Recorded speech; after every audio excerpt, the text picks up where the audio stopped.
तो हम लोग इस समय मौर्योत्तर काल पे बात कर रहे हैं, है ना।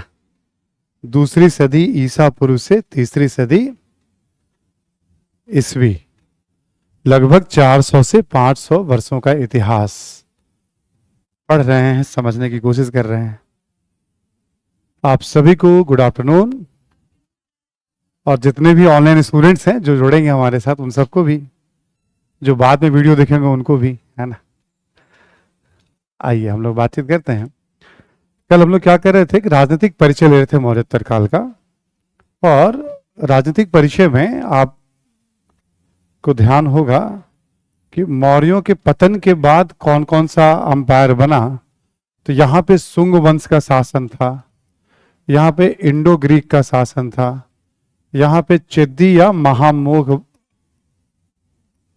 वाहन वंश का शासन था, यहाँ सातवाहन, और यहाँ पे चीर, यहाँ पे पांडे, और यहाँ पर चोल वंश का शासन था।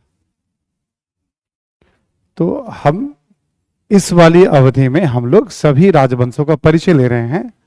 मकसद है समझ बनाना और ऑब्जेक्टिव की महत्वपूर्ण बातों को कवर करना, पकड़ना उसमें, है ना। तो हम लोगों ने कल क्या किया, जो बाहरी आक्रमण हुआ है उसके बारे में हम लोगों ने कल एक तस्वीर बना ली थी।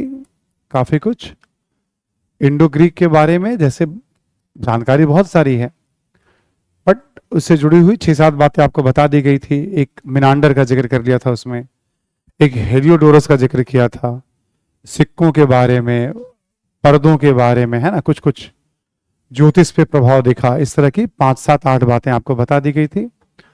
इंडो ग्रीक का शासनकाल 2nd सेंचुरी बीसी से 1st सेंचुरी बीसी, ये अवधि थोड़ा ध्यान रखना, ये इंपॉर्टेंट हो जाता है। इंडो ग्रीक को रिप्लेस किसने किया था? शकों ने। शकों का अलग अलग शासन था, है ना। ये सब तो समानांतर हो गए, ठीक। इंडो ग्रीक को रिप्लेस किया था, शकों का बहुत लंबे समय तक शासन था, 1st सेंचुरी बीसी से लेकर 3rd सेंचुरी एडी तक। और हमने बताया था इधर जो रहने वाले शक थे, इनका सबसे लंबे समय तक शासन था। ये बाकी सब तो जैसे शक इधर भी हैं, इधर भी हैं, कुषाण इन सबको रिप्लेस कर देंगे, बट यहां वाले शक जो है लंबे समय तक रह जाएंगे, जो गुजरात और सिंध वाले शक हैं, ठीक। उस पर कोई शक नहीं है कि उन्होंने लंबे समय तक शासन नहीं किया, है ना। शकों के बाद पार्थियंस का बस वैसे उल्लेख मिल गया था, कोई बहुत बड़ा रोल नहीं है। रामचंद्र शर्मा अपनी किताब में मेंशन कर रहे हैं, हम लोगों ने भी ले लिया। 1st सेंचुरी एडी, यानी ये शकों के समानांतर यहां पे थोड़े बहुत इलाके पे शासन कर रहे हैं, ठीक। पार्थियंस के बाद हमने मेनली कुषाण के बारे में बात किया, 1st सेंचुरी एडी से लेकर 3rd सेंचुरी एडी तक। मध्य एशिया में, कुछ ईरान के इलाके में, कुछ अफगानिस्तान, पाकिस्तान, ये सब कहा जाता है बनारस तक कुषाणों का नियंत्रण था। बनारस में भी कुषाणों का अभिलेख मिले, संस्कृत भाषा में जारी किए गए अभिलेख, ठीक। और कुषाणों के भी 2 अलग अलग वंशों ने शासन किया था, कड़फीसस वंश ने और कनिष्क वंश ने।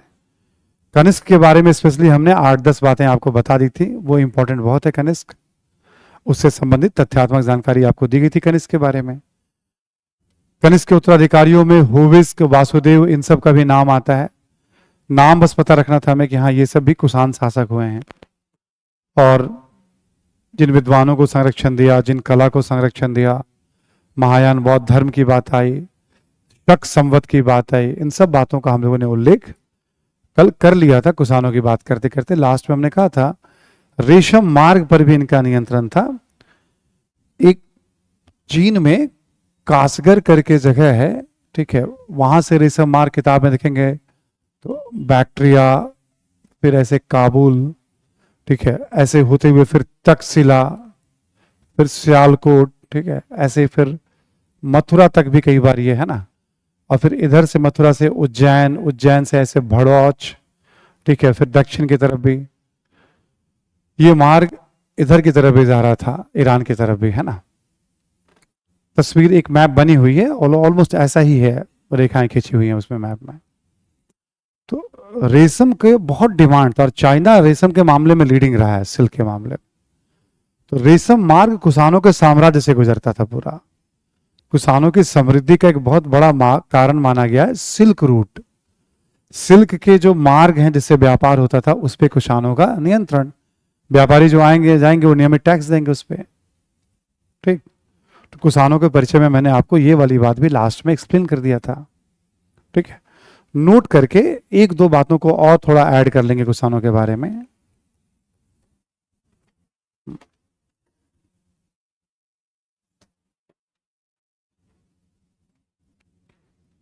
लिखें, शकों और कुषाणों के प्रभाव में, शकों और कुषाणों के प्रभाव में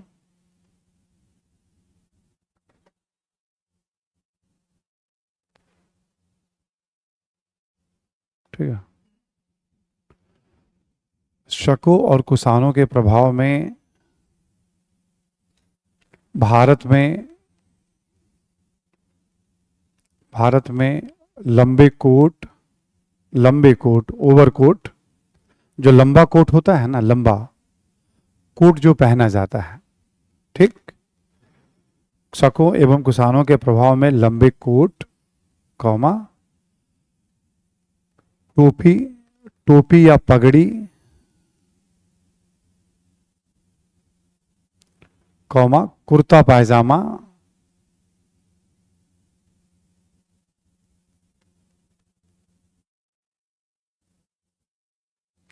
इत्यादि का भारत में प्रचलन हुआ। इत्यादि का भारत में प्रचलन हुआ। इत्यादि का भारत में प्रचलन हुआ। शकों और कुषाणों के प्रभाव में, चूंकि यहां बस गए थे, इन सब कपड़ों को ये पहनते थे, तो भारत में सब कपड़े जो हैं प्रचलित हुए। उसके बाद आर एस शर्मा कहते हैं जो आज शेरवानी बहुत पॉपुलर है, हर दूल्हा शेरवानी पहनना चाहता है ना। ये लाइन तो नहीं लिखा उन्होंने अपनी किताब में। तो कहते हैं शेरवानी भी मतलब उसी तरह का एक ड्रेस था जो शुरू किया था इन लोगों ने भारत में, ये पहनते थे अपने अपने क्षेत्र में। तो जब यहीं आकर के बस गए तो एक तो यहां से भाषा, लिपि, धर्म, खान पान उन्होंने एडॉप्ट किया, प्लस अपने साथ जो कुछ लाए उन्होंने उसको यहां समाज में जब बस गए तो उनकी विशेषताएं भी यहां समाहित हो गई और हमारी विशेषताओं को उन्होंने आत्मसात कर लिया।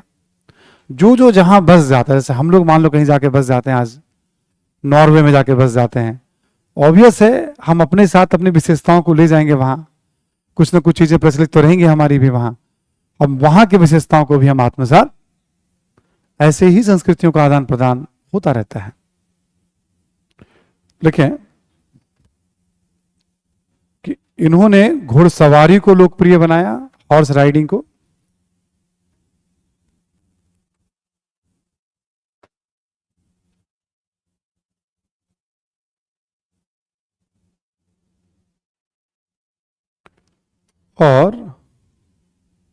और लिखें सर का कवच है ना, सर का कवच, लगाम, घुड़सवारी का जो लगाम होता है, रकाब, घुड़सवारी जब करते हैं हम तो उस पर बैठते हैं घोड़ा के ऊपर, तो चमड़े का जिन तो बहुत बाद में प्रयोग होगा। घोड़े को कंट्रोल करने के लिए जो लगाम होता है और पैर रखने के लिए जो होता है, ठीक है, तो चूंकि ये उन्नत घुड़सवार माने जाते थे तो ऐसा किताबों में लिखा हुआ है कि इन्होंने घुड़सवारी, आर्यों के साथ भी घोड़ा भारत में आ गया था। हड़प्पा में था या नहीं पता नहीं, विवाद का विषय रहा होगा, लेकिन अपवाद मिलते हैं। आर्यों ने लोकप्रिय, मतलब आर्यों ने घोड़े का उपयोग शुरू कर दिया था युद्ध में, बट कहा जाता है घुड़सवारी को सर्वाधिक लोकप्रिय बनाने वाले थे भारत में शक और कुषाण। इसके साथ सर का कवच, ठीक है, लगाम, रकाब इत्यादि को भी भारत में लोकप्रिय बनाया।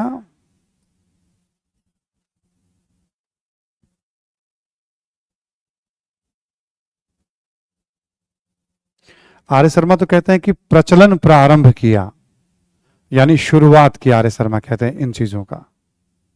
बट इस सबको लेकर बड़ा कंट्रोवर्सी रहता है, कब माना जाए नहीं माना जाए, है ना। कहीं कहीं ये भी लिखा रहता है कि इन्होंने शुरुआत किया, प्रारंभ किया। ठीक है, कभी कभी किताबों में ये भी लिखा रहता है, बट आर्यों के समय में भी कवच वगैरह का उल्लेख मिल रहा है ना। तो इस तरह जितना पीछे उतनी कंट्रोवर्सी रहती है। बट एक बात तो समझ बना ही सकते हैं कि ये सब चीजें ज्यादा पॉपुलर हुई, कैसे पता चलता है? तो उस दौर बहुत सारी जो मूर्तियां मिल रही हैं उसमें इस तरह की मूर्तियां बहुत है, कवच पहने हुए, ठीक है, जो चमड़े के जूते होते हैं और जो बूट होते हैं जो घुटना तक या उससे नीचे तक जो कवर किया हुआ होता है, ये सब भी इन्होंने पॉपुलर बनाया था भारत में। आगे लिखें आप, चमड़े का जूता, चमड़े का जूता, और एक किताब में लिखा हुआ है टोटी वाला बर्तन।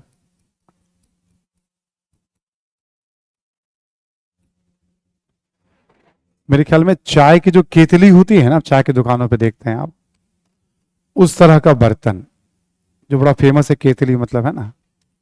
ठीक है, तो टोटी वाला बर्तन, चमड़े का जूता इत्यादि भी भारत में प्रचलित हुआ।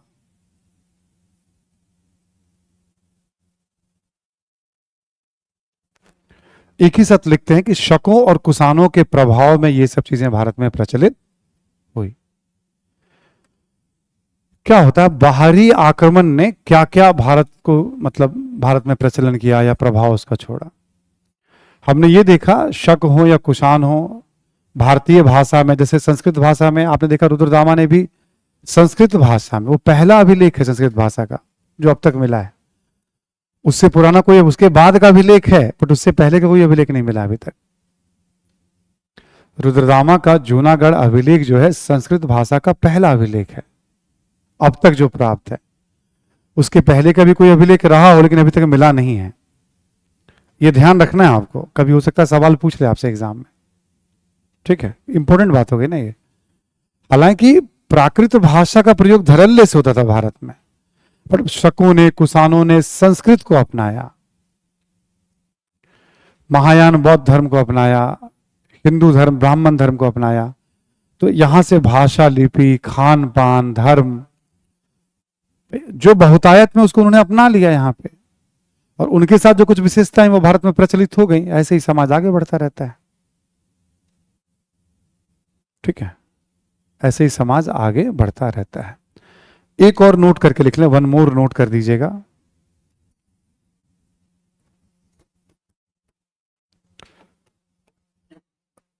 ठीक है, 58 या 57 ईसा पूर्व में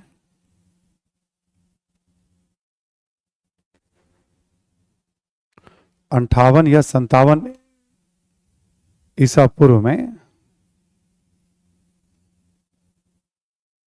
ठीक है, उज्जैन के विक्रमादित्य नामक शासक ने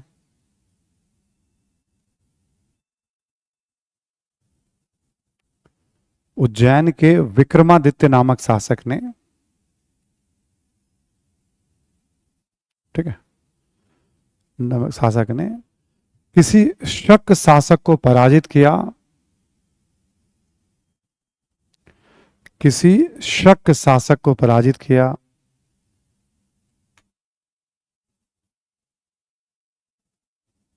और विक्रम संवत की शुरुआत की,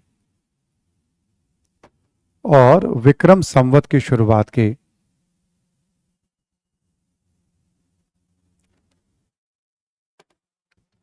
विक्रम संवत की शुरुआत की। तो बीच बीच में से संवत सब आते रहेंगे। ठीक, जैसे आज हम लोग 2024 में हैं, है ना। इसमें 78 माइनस कर देंगे आप, ठीक, तो शक संवत आ जाएगा आपका, और 57 इसमें जोड़ देंगे आपका तो विक्रम संवत, या 58 जोड़ देंगे तो विक्रम संवत निकल जाएगा। ठीक है, जो 78 संवत का मतलब क्या, उसको एक मान लीजिए आप, तो 2024 में 78, ठीक है, माइनस कर दीजिए आप उसको 78, है ना, और ये जो 57 या 58 ईसा पूर्व 2024 में जोड़ दीजिए, तो आज विक्रम संवत कैलकुलेट कर लेंगे आप। समय समय पे भारत में भी गणना की गई है, संवत बनाए गए हैं, जैसे भी गुप्त संवत एक आएगा, ठीक है, ऐसे करके इस्लाम में हिजरी संवत की बात होती है, 622 ईस्वी मक्का से मदीना जो प्रस्थान किया था पैगंबर साहब ने, उसकी गणना की जाती है हिजरी संवत करके, ठीक है। तो ऐसे करके अलग अलग संवत का उल्लेख, 4-5 संवत हैं ये सब, क्योंकि विक्रम और शक संवत दोनों हम यूज करते हैं आज हम, शक सरकारी में करते हैं और पंचांग वगैरह में हम लोग विक्रम संवत का इस्तेमाल करते हैं। तो कौन सी चीजें कब से चली आ रही है, जब हम कहते हैं ना प्राचीन भारत पढ़ रहे हैं हम, तो ऐसे तो कॉन्सेप्ट बनाते हैं, अभी हमें क्या समझ, देखो कैसे कैसे इनका अलग अलग दौर में आक्रमण हुआ, यही सेटल हो गए हैं, बस गए हैं मैक्सिमम। वहां की कुछ चीजों को भारत में इन्होंने प्रचलित किया, बाकी यहाँ की चीजों को अडॉप्ट कर लिया। तो कौन कौन सी चीजें हम कैरी करते हैं अपने साथ, ये बताना बहुत मुश्किल होता है। तो प्राचीन भारत के इतिहास पे जो बल दिया जाता है एग्जाम वगैरह में, वो हमेशा कोशिश ये होती है उन चीजों के बारे में पढ़ना जो हमें जीवन में आज भी कहीं ना कहीं दिख जाए, ठीक है। प्रारंभिक परीक्षा में इस तरह के सवाल आ सकते हैं, प्लस थोड़ा जरूरी होता है क्रम, तो क्रम बता ही दिया, इंफॉर्मेशन प्लस समानांतर कौन किसके, इसका भी आइडिया मैंने आपको दे दिया। अब देखो चाइना जो है स्थल मार्ग से सिल्क का ट्रेड करता था और समुद्री मार्ग से भी सिल्क का ट्रेड करता था। जब चीन का बहुत तेजी से उदय हुआ 21वीं सदी में एक शक्ति के तौर पे, तो चीन ने क्या किया, सिल्क रूट के साथ साथ जहां जहां सिल्क का व्यापार होता था, उस पूरे मार्ग पे चाइना ने खूब पैसे पंप किए इंफ्रास्ट्रक्चर के डेवलपमेंट के लिए। चाइना ने बोला उस मार्ग पे स्थित सभी लोगों का जीवन में उन्नत बनाना चाहता हूं। अरे भाई कोई किसी का क्या जीवन उन्नत बनाएगा, अपने फायदा देखता है। अब चूंकि हजारों साल का संबंध है, रिकॉर्ड है पूरे, ईरान हो इराक हो, तो सबको अच्छा लगा कि भाई ठीक है, पुराने, ठीक है, यादें जितनी पुरानी होती हैं, मतलब कोई भी चीज आप देखें आप पुराने, जहां आपने पढ़ा हो अपने स्कूल कॉलेज में, जहां आप खेलते हो, ठीक है, उन सब जगहों को देखते ही आप एक अलग तरह का भाव उभरना शुरू होता है। अभी आप यहां पढ़ रहे हैं, 10 साल के बाद जब आप कहीं ठीक ठाक नौकरी वोकरी करके जब कभी लौटेंगे, आप दिल्ली की तरफ आना हो, चल चल के जरा देख के आते हैं हमारा क्लासरूम कहाँ था, क्या पता उस समय यहाँ हो ना हो क्लासरूम कहीं और हो, ठीक है, बट वो यादें जुड़ जाती हैं आकर के, ठीक है। तो विदेश नीति वगैरह में भी इन सब चीजों का, जैसे बौद्ध धर्म का जहां जहां संबंध है हम बार बार उठाते रहते हैं उसको हम, ठीक है, कि बुद्ध तो हमारे यहां से ही थे ना, सब प्रचार किए थे, आप आइए हमारे यहां कहीं भी जाते हैं तो हम, तो ऐसे क्या देखते हैं हम, संस्कृति के अलग अलग उपादानों का इस्तेमाल करते हैं हम संबंधों के निर्धारण में हम, ठीक है। तो चाइना भी एक पूरा का पूरा, मतलब आप पढ़ेंगे इंटरनेशनल रिलेशन में, बट पूरा का पूरा सिल्क रूट बेस पे ही पॉलिसी थी उसकी, एक बड़ा चर्चा में रहा है वो, अब फिलहाल चर्चा कम है ना, ठीक है। तो ये वाली बात परिचय, इधर का हम लोगों ने परिचय कर लिया कंप्लीट, ठीक है। और एक जानकारी मैं याद दिलाता रहता हूं, अब इनसे संबंधित कोई भी नई जानकारी होगी वो प्रैक्टिस के थ्रू आपके पास, ठीक है, कोई एक्स्ट्रा एफर्ट लगाना नहीं है आपको। अब इधर का थोड़ा परिचय लेते हैं हम लोग। यहां पहले सुंगों के बारे में, थोड़ा मित्र के बारे में, फिर महामोक, फिर सातवाहन, फिर चेरचोल पांडे, इन सबका भी परिचय एक बार ऐसे ही हम लोग, तो कंप्लीट एक परिचय हो जाएगा पूरे 400-450 साल का। ये बिखरा हुआ काल है, आजादी के बाद कई वर्षों तक इस काल का अध्ययन ही नहीं होता था, क्योंकि इसके बारे में जानकारी ही नहीं थी। इसको डार्क एज कहते थे, अंधकार युग कहते थे। धीरे धीरे जब अनुसंधान हुआ तो पता चला अच्छा एक और काल था हमारे यहाँ इतिहास में, जानकारी नहीं तो उसके बारे में हम क्या पढ़ें। जैसे हड़प्पा के बारे में 1921 में उत्खनन नहीं होता दयाराम साहनी, तो हमें पता थोड़ी पढ़ते हम, 4 घंटे जो हमने पढ़ाई करी छोड़ देते उसको हम लोग। पाषाण काल के बारे में आपको याद होगा, ठीक है, रॉबर्ट ब्रसफुट का नाम सुना है ना, ब्रश भी करते थे, और सी कार्लाइल का नाम सुना होगा आपने, मध्य पाषाण काल और चित्रकला की शुरुआत कर रहे हैं वो, है ना। सब कब की बात है ये, सब 1850, 60, 70 से, तो वो टॉपिक भी नहीं पढ़ते हम, ठीक है। तो ये अनुसंधान होता गया है और ऐड होते चले गए हैं, जितनी कड़ियां जुड़ते जाती हैं उतनी अच्छी बात है, नहीं तो वो सब पढ़ना थोड़ी पड़ता आपको। उसके पहले जो लोग इतिहास पढ़ते तो थोड़ी पढ़ते थे वो। क्योंकि काफी अनुसंधान हो गया, जानकारी है, तो हम पढ़ते हैं अब चैप्टर वगैरह उस पर। ठीक है, अब आप लिखें सुंग वंश।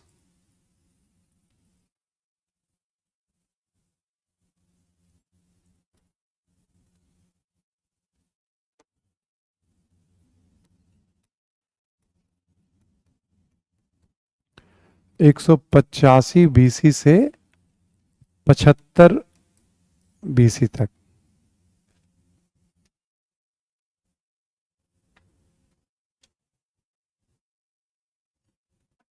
ठीक है, मतलब लगभग 110 साल तक सुंगों का शासन रहा है। ठीक है, इनके जो संस्थापक हैं वो है पुष्यमित्र सुंग।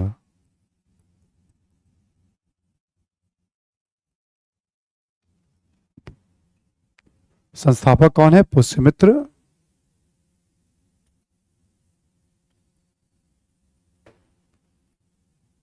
ठीक है, पुष्यमित्र सुंग। इनके बारे में लिखें कि अंतिम मौर्य शासक, अंतिम मौर्य शासक, अंतिम मौर्य शासक बृहद्रथ की हत्या कर, अंतिम मौर्य शासक बृहद्रथ की हत्या कर, बृहद्रथ की हत्या कर पुष्यमित्र सुंग ने सुंगों का शासन स्थापित किया।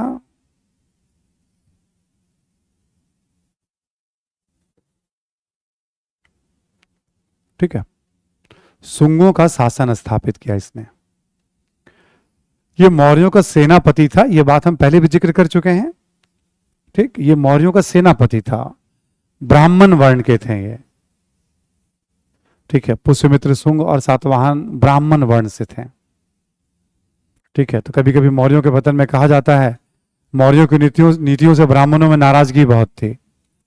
ठीक, और यार ये क्या है?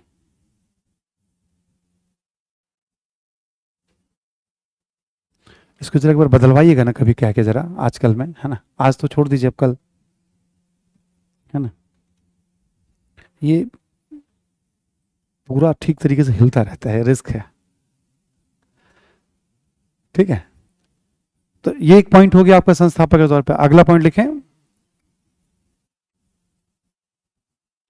कि इसके काल में या इस काल में, पुष्यमित्र सुंग के काल में,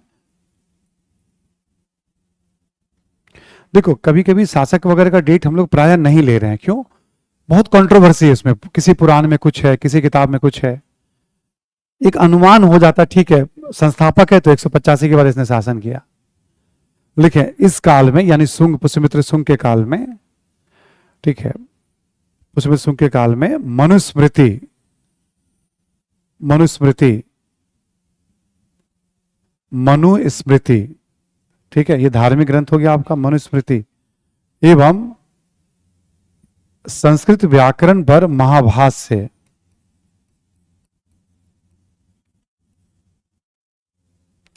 संस्कृत व्याकरण पर महाभाष्य, इसके लेखक है पतंजलि, है ना, नामक पुस्तक की रचना की गई।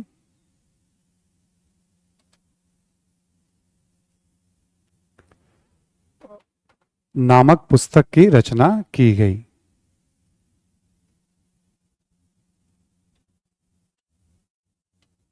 ठीक है, कर लिया आपने, इस पॉइंट को नोट कर लिया, है ना। महाभाष्य, पतंजलि नामक पुस्तक की रचना की गई। अब इंपॉर्टेंट है, जैसे आपको याद होगा हमने वेदांग में पाणिनि का उल्लेख किया था, अष्टाध्यायी। अब अगला व्याकरण पे किताब है महाभाष्य पतंजलि का, जो इस दौर में, आपको याद होगा वेदांग में हमने कल्प का उल्लेख किया था। स्रोत सूत्र, गृह सूत्र और धर्म सूत्र, 3 भागों में बटा हुआ था, याद है ना सभी को। स्रोत, गृह और धर्म सूत्र, तो हमने क्या था, वो रूल बुक हो गया, नियम हो गए। तो पहले उस तरह के सूत्र साहित्य हो गए, और इसके बाद अब क्या आएगा इसमें देखोगे आप, स्मृति ग्रंथ आएंगे। ये भी रूल बुक है। स्मृतियों में पहला स्मृति है मनुस्मृति, जिसमें नियम बताए गए हैं, परिवार के लिए, समाज के लिए, राजा के लिए। ठीक, तो आगे का तो इसी के दौर में लिखा गया। अगला पॉइंट लिखें आप, लिखे साहित्यिक स्रोत में, साहित्यिक स्रोत में पुष्यमित्र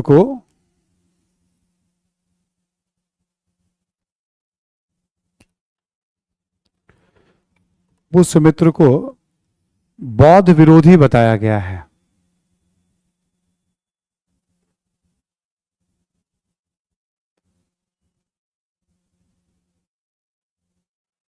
ठीक है, पुष्यमित्र को बौद्ध विरोधी बताया गया है साहित्यिक स्रोत में।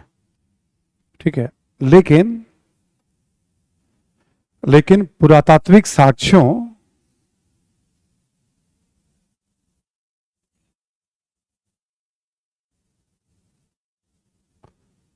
पुरातात्विक साक्ष्यों से यह पता चलता है कि इस काल में बौद्ध धर्म को संरक्षण दिया गया। पता चलता है कि इस काल में बौद्ध धर्म को संरक्षण दिया गया।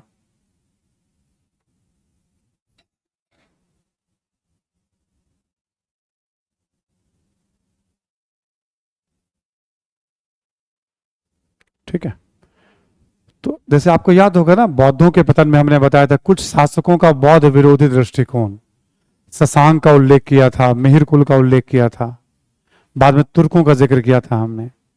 पुष्यमित्र शुंग का भी नाम उसी कड़ी में आता है। बताया गया इसने बहुत सारे बौद्ध स्थलों को नुकसान पहुंचाया, लेकिन प्रमाण ये बताते हैं कि इस दौर में बौद्ध धर्म का विकास खूब हुआ। तो क्या मानना मुश्किल है, दोनों बातें लेकर चली जाती हैं, लिखी जाती हैं। ठीक, आगे लिखिए आप एक और पॉइंट कि इस काल में, मतलब पुष्यमित्र के बाद इस काल में अश्वमेध यज्ञ का भी उल्लेख मिलता है। अश्वमेध यज्ञ,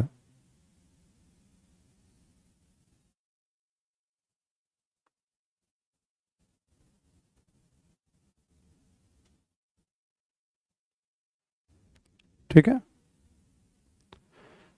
तो ये भी जानकारी मिलती है कि इसने अश्वमेध यज्ञ कराया था, कई सारे साहित्य में और कुछ अभिलेख में इसका उल्लेख। तो ये पुष्यमित्र शुंग से संबंधित कुछ जानकारी हो गई। ठीक है, अब पुष्यमित्र शुंग के बाद इसके उत्तराधिकारी में लिख लें आप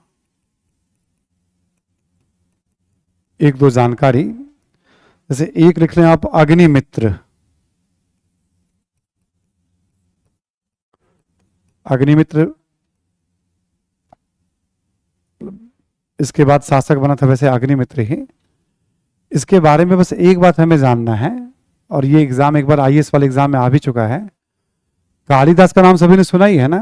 कालिदास की एक रचना है मालविका अग्निमित्र, वो इसी शासक के ऊपर है। लिख लें आप, कालिदास की रचना मालविका अग्निमित्र नाटक जो है, मालविका अग्निमित्र,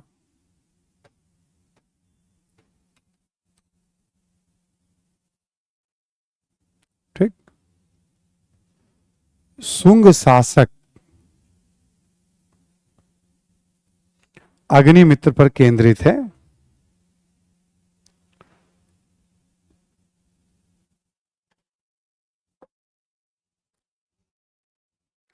शुंग शासन अग्निमित्र पर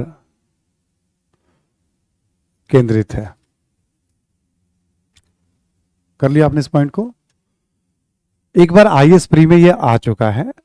आया इसलिए नहीं कि अग्निमित्र पढ़ना था, आया इसलिए कि कालिदास एक बड़े साहित्यकार हैं।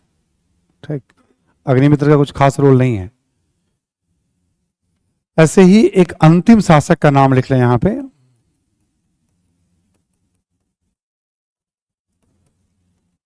देवभूति। शुंग शासक, अंतिम शासक का नाम लिख लें आप, देवभूति।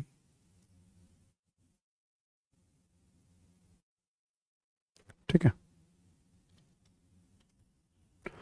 और जैसे शुंगों ने हत्या कर दिया था, वैसे इनके सेनापति ने इसकी हत्या करके एक नए वंश की स्थापना। ये सब महत्वाकांक्षा होता है, ठीक है, शासन करने की इच्छा होती है। उन सब दौर में क्या होता था, हत्या करके ही फैसला होता था। आजकल क्या होता है, बहुमत से फैसला होता है, विधायकों सांसदों को अपनी तरफ मिलाया जाता है और फिर तय होता है कि भाई कौन पद पे बैठेगा। आज तलवार से फैसला नहीं होता है, कभी कभी गोली बंदूक चला दिए जाते हैं आज भी, बट कम फैसला आज के डेट में समर्थक से होता है, धन बल से ज्यादा होता है। ठीक, इसके बाद कौन सा वंश आएगा, मित्र वंश है। ये हम कहां पढ़ रहे हैं, मगध की बात कर रहे हैं हम। शुंग कहां थे, मगध से सत्ता का संचालन कर रहे थे। और शुंगों के बाद कौन आएगा इस वाले क्षेत्र में, मित्र वंश। बहुत जानकारी नहीं इसके बारे में। मित्र वंश का शासन काल है 75 ईसा पूर्व से 30 ईसा पूर्व।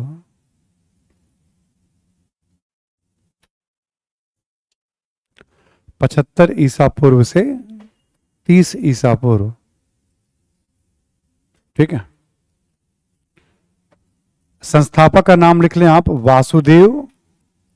एक वासुदेव यहां पे भी हैं, ठीक। अब कुल मिला के 45 साल में भी 3-4 शासक हो गए इसमें भी, ठीक है। वासुदेव हो गए। और अंतिम शासक का नाम लिख लें आप, सुशर्मन।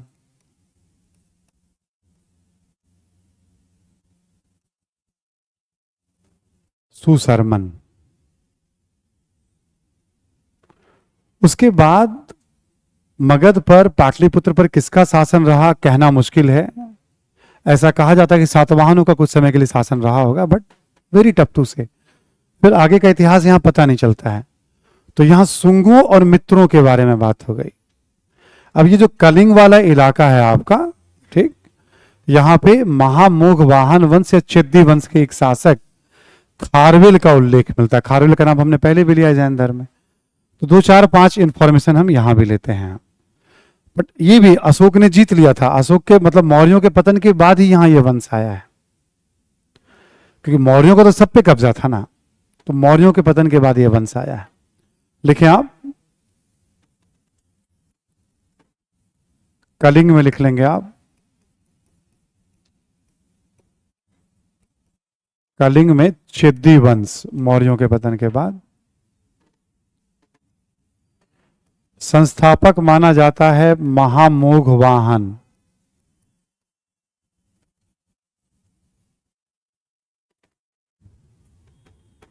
संस्थापक माना जाता है महामोघ वाहन। इसके नाम पे वंश का नाम भी चलता है, ठीक है। और एक शक्तिशाली शासक जिसका उल्लेख मिलता है यहां पे,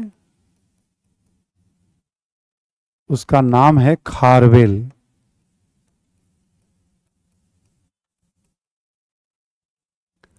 शक्तिशाली शासक जिसका उल्लेख मिलता है, ठीक है, उसका नाम है खारवेल। माना जाता है 1st सेंचुरी बीसी में था ये,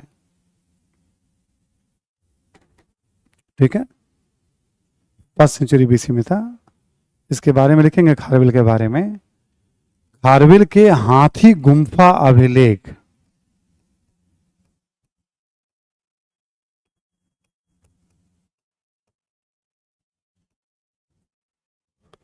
खारवेल के हाथी गुम्फा अभिलेख,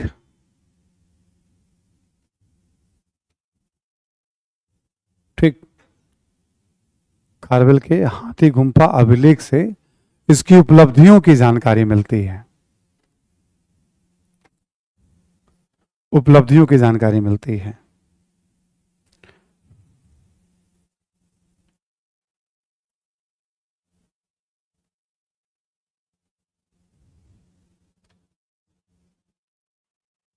ठीक, जैसे आप देखेंगे ना, बहुत सारी प्रशस्ति लिखा हुआ, जैसे हमने लिखा, प्रशस्ति का मतलब होता है प्रशंसा में लिखे गए लेख।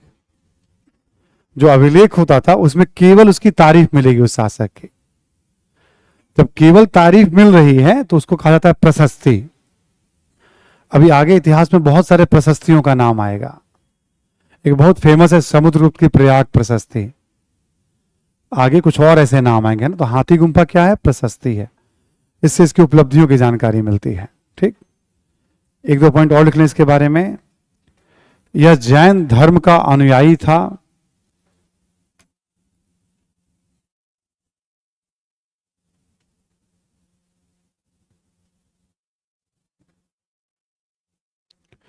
यह जैन धर्म का अनुयायी था। ठीक है, जैन धर्म का अनुयायी था और इसने उदयगिरी एवं खंडगिरी पहाड़ियों में इसने उदयगिरी एवं खंडगिरी पहाड़ियों में, ठीक है, उदयगिरी और खंडगिरी पहाड़ियों में जैन भिक्षुओं के लिए विहारों का निर्माण कराया। जैन भिक्षुओं के लिए विहारों का निर्माण करवाया।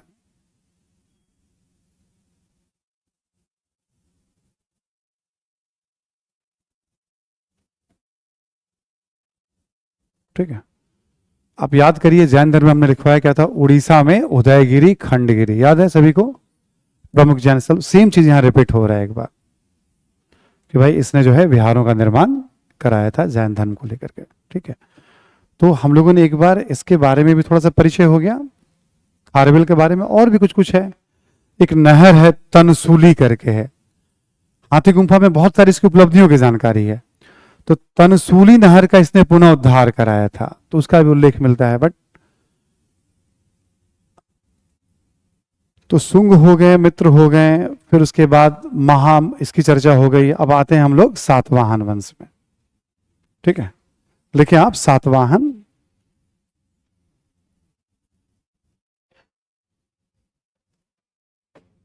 सातवाहन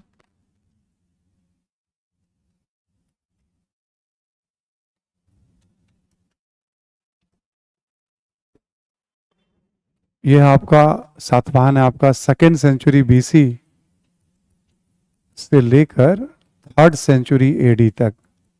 बहुत लंबा शासन काल है।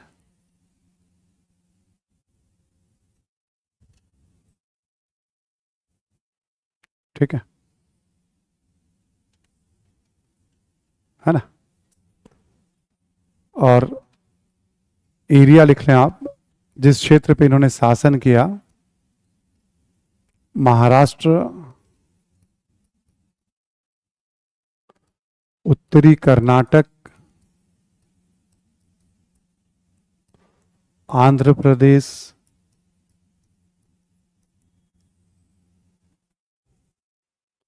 महाराष्ट्र, उत्तरी कर्नाटक, आंध्र प्रदेश, इन सब क्षेत्रों पे सातवाहनों का शासन रहा है। ये भी मौर्यों के पतन के बाद आ रहे हैं। मौर्यों का शासन था, जब मौर्य पतन होते हैं तब इन्होंने अलग राज्य की स्थापना की, है ना? लेकिन आप संस्थापक जो थे इसके वो सीमुख हैं। संस्थापक सीमुख। महत्वपूर्ण शासक का कुछ नाम लिख लें आप।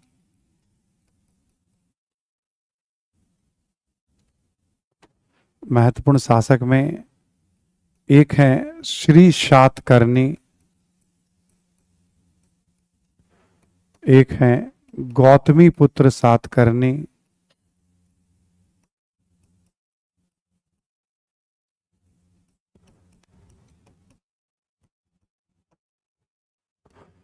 गौतमी पुत्र सातकर्णी के ब्रैकेट में एक डेट लिख दिया है, याद रखना नहीं है, बस उसको ऐसे पढ़े रहने दीजिएगा। ठीक, गौतमी पुत्र सातकर्णी। ऐसे ही एक शासक है इसमें वशिष्ठी पुत्र पुलुमावी। पुलुमावी। एक है यज्ञ श्री सातकर्णी।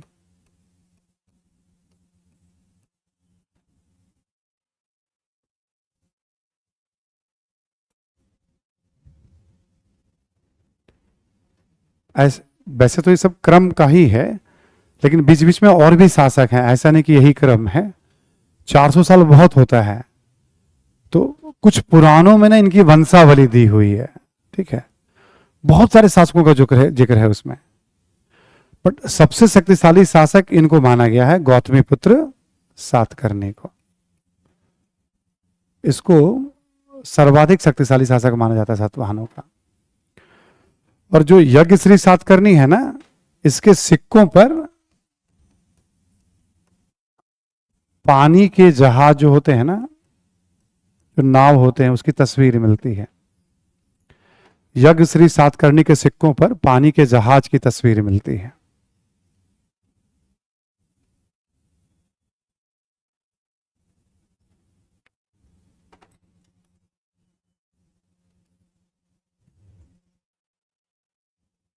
पानी के जहाज की तस्वीर मिलती है।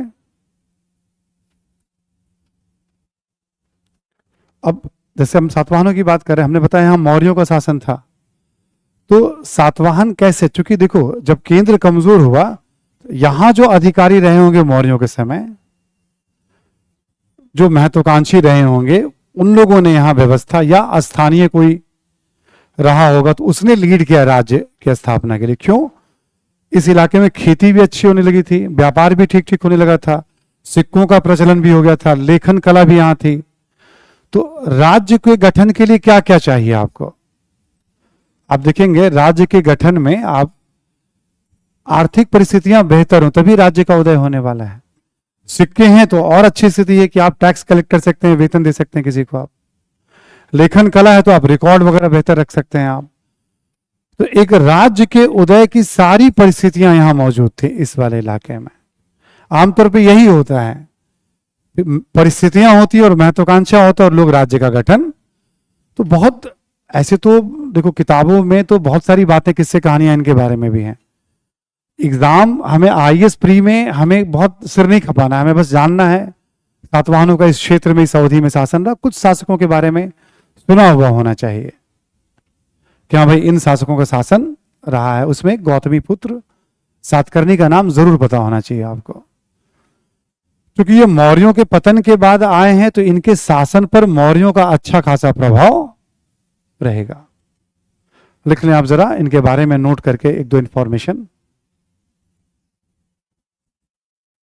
हम इस समय ज्यादातर राजनीतिक परिचय ले रहे हैं। अब सातवाहनों का सांस्कृतिक योगदान है, जैसे स्तूप में योगदान है, चैत्य में योगदान है, विहार में, वो सब डिटेल में पढ़ने वाले हैं हम। अजंता चित्रकला की शुरुआत भी सातवाहन काल से होती है ना, तो वो अलग पढ़ने वाले हैं, कल्चर वाले सेक्शन में भी हम जो पढ़ेंगे। हम यहाँ केवल परिचय सा ले रहे हैं, और कुछ ऐसी बातें जैसे सिक्कों पे पानी का जहाज एक यूनिक इंफॉर्मेशन है, ऐसे ऐसे इंफॉर्मेशन कभी काम आ जाते हैं एग्जाम में। ठीक, ऐसे इंफॉर्मेशन काम आ जाते हैं, नोट करके लिखें आप। सातवाहनों के शासन व्यवस्था पर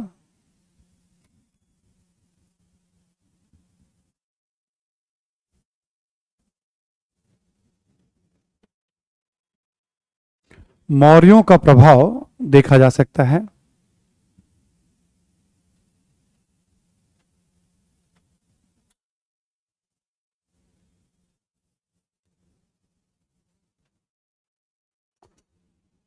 लिखें जैसे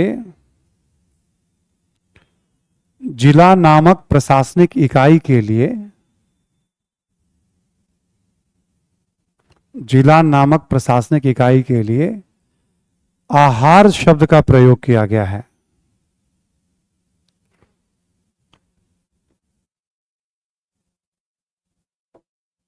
आहार, याद है मौर्य प्रशासन में मैंने लिखवाया था जिला को क्या कहते थे? आहार। प्रांत का हमने बात किया था, चक्र कहते थे उसको, और जिला को आहार। जैसे सातवाहनों के अधिकारी को भी महामात्र या आमात्य कहा जाता था। लिखने की सब जरूरत नहीं है, एक एग्जाम्पल दे दिया हमने। यानी जो मौर्यों का प्रशासन था, चूंकि उसी ढांचा पे एक नया राज्य बना, ठीक है, तो ये मौर्य प्रशासन का अच्छा खासा प्रभाव देखेगा। दूसरा एक कॉन्सेप्ट लिखे इसी में नोट में, देखिए प्रशासन पर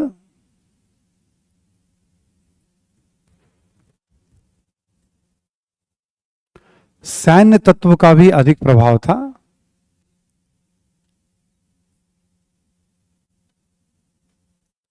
सैन्य तत्व का अधिक प्रभाव था।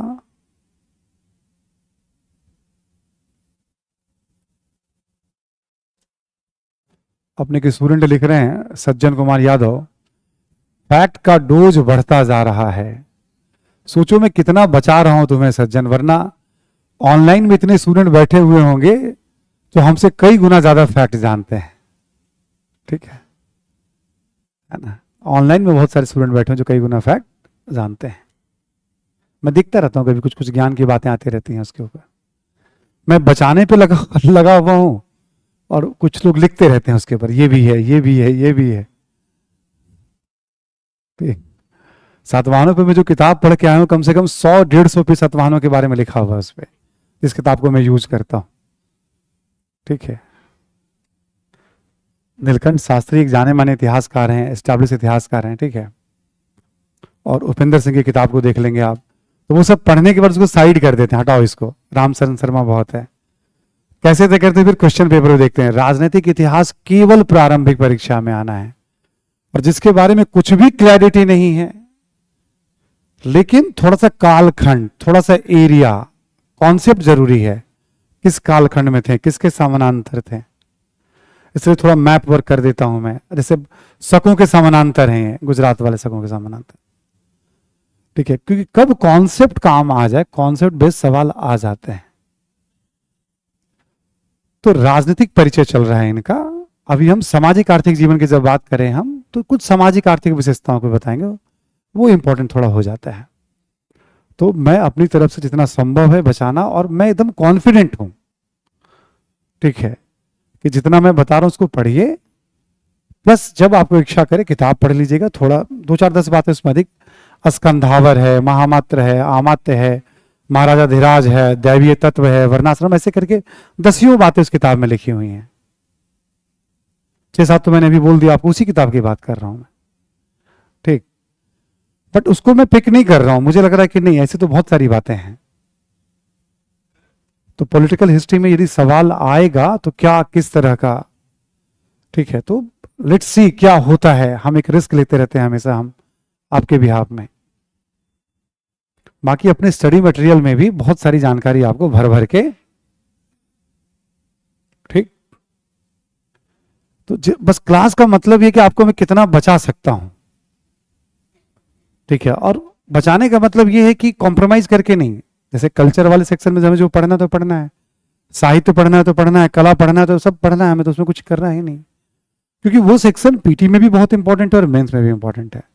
बट राजनीतिक इतिहास, अशोक को छोड़ दीजिए, तो प्रारंभिक परीक्षा में ही आएगा, मेंस में नहीं आएगा। लेकिन राजनीतिक इतिहास की समझ चाहिए आपको कल्चर को लिखने के लिए। सातवाहनों का सांस्कृतिक योगदान, तो इंट्रोडक्शन क्या देंगे आप, सातवाहन के बारे में कुछ तो लिखेंगे आप, 2 लाइन। अभी पल्लवों का सांस्कृतिक योगदान पूछा, चोलों का अभी इसी बार पूछा 2024 में। पल्लवों का कुछ तो राजनीतिक इतिहास पता हो, चोलों के बारे में कुछ तो पता हो।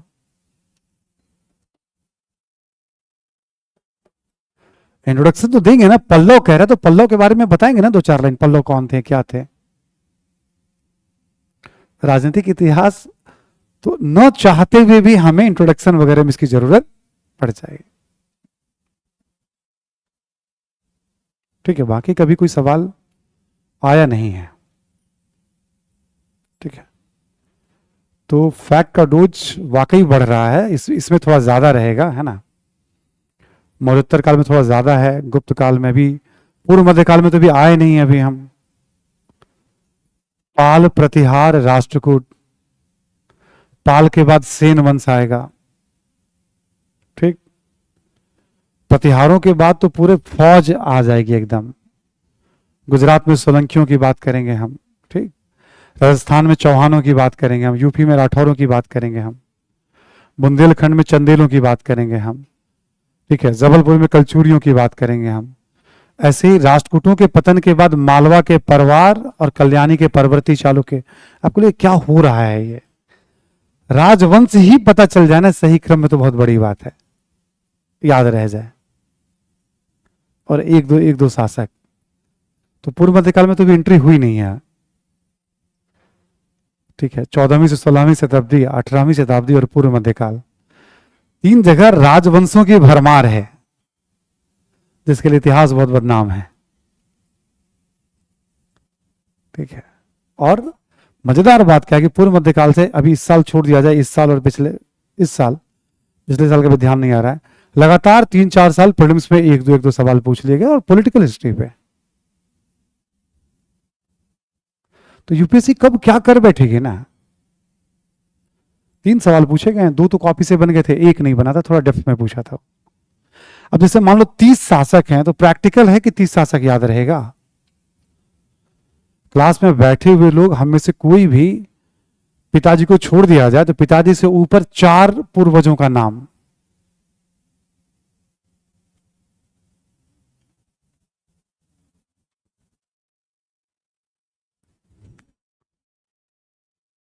चुनौती स्वीकार है ना। तो जितने ऑनलाइन बच्चे भी हैं, अभी तो आप बैठे हुए तो गूगल देख करके, नोट्स देख करके कुछ कुछ लिख देते हैं, आप सभी लोग भी, कईयों को याद भी होगा। अभी आपको गूगल पे भी नहीं मिलेगा अपने 5 पूर्वजों का नाम। तो हमें देखना पड़ता है, सोचना पड़ता है, क्या है डायरेक्शन, क्वेश्चन का क्या ट्रेंड रहा है अब तक, क्यों नहीं पूछती है यूपीएससी, पूछती है तो कहां से पूछते हैं प्रश्न, बोलो क्यों पूछते हैं वहां से प्रश्न। जितना संभव होता है विश्लेषण करना चाहिए। ये बुद्धि वाला एग्जाम है, और ऑब्जेक्टिव का ये मतलब नहीं कि एकदम ब्लैक एंड व्हाइट है, वहां भी बुद्धि का इस्तेमाल करना है। ठीक है, तो देखिएगा गूगल पे तो नहीं मिलेगा 5 पूर्वजों का नाम। एक बच्चे ने लिखा बता देंगे, है ना। ठीक है, वेरी गुड रोशन, है ना। पर दादा का पता है। कपिल कह रहा है गुरुजी इतना पढ़ना है ना। सोचो मेरी क्लास में हो तब तुम ये कह रहे हो, किसी और के साथ फंस गए होते अभी तुम। ठीक है, और भी अब हिस्ट्री के टीचर हैं, कभी सामना होगा तो आपको समझ में आ जाएगा ठीक कितना पढ़ना है। मैं तो अपने बच्चों को बचाने पे ही लगा रहता हूं। ठीक है, और एकदम 17-18 सालों से सॉलिड चल रहा है सिस्टम ये, रिसर्च के कारण, मतलब कि उसके पीछे बहुत सारी सोच काम करती है हमारी अपनी। निर्णय जब मैं लेता हूं तो बहुत सोच कर लेता हूं निर्णय, है ना। फिर भी कुछ कुछ अब इंफॉर्मेशन बढ़ाने लगा हूं, जैसे अभी नोट करके जो लिखवा रहा हूं, ये पिछले साल से लिखवाना शुरू किया, उसके पहले ये भी नहीं लिखवाता था, और 2 ही शासक का नाम लिखवाता था इसमें, तेमुक और गौतमी पुत्र, पुराने नोट्स में। प्राचीन भारत से क्वेश्चन बढ़ गए हैं, राजनीतिक इतिहास से भी एक दो प्रश्न अब आने लगे हैं, पहले नहीं आते थे 3-4 साल से। तो हमने भी 10% इंफॉर्मेशन 1-2 साल में बढ़ा दिया है। जो जो बातें समझ में आ रही ठीक है, इसको ले लो, इसको भी ले लो, पिक करो। अदरवाइज उसके पहले तो सातवाहन लिख के छोड़ देते थे कभी कभी, तो बस इससे ज्यादा नहीं जानना है तुम्हें। राजनीतिक इतिहास में सवाल नहीं आता तो क्यों आप सिर खपाओगे, जब आपके पास टाइम हो रामचरण शर्मा पढ़ते रहना, आप ऐसे कह देते थे बच्चों को। क्या न्यूजीलैंड क्लास के पहले घूम आया करो। ठीक है,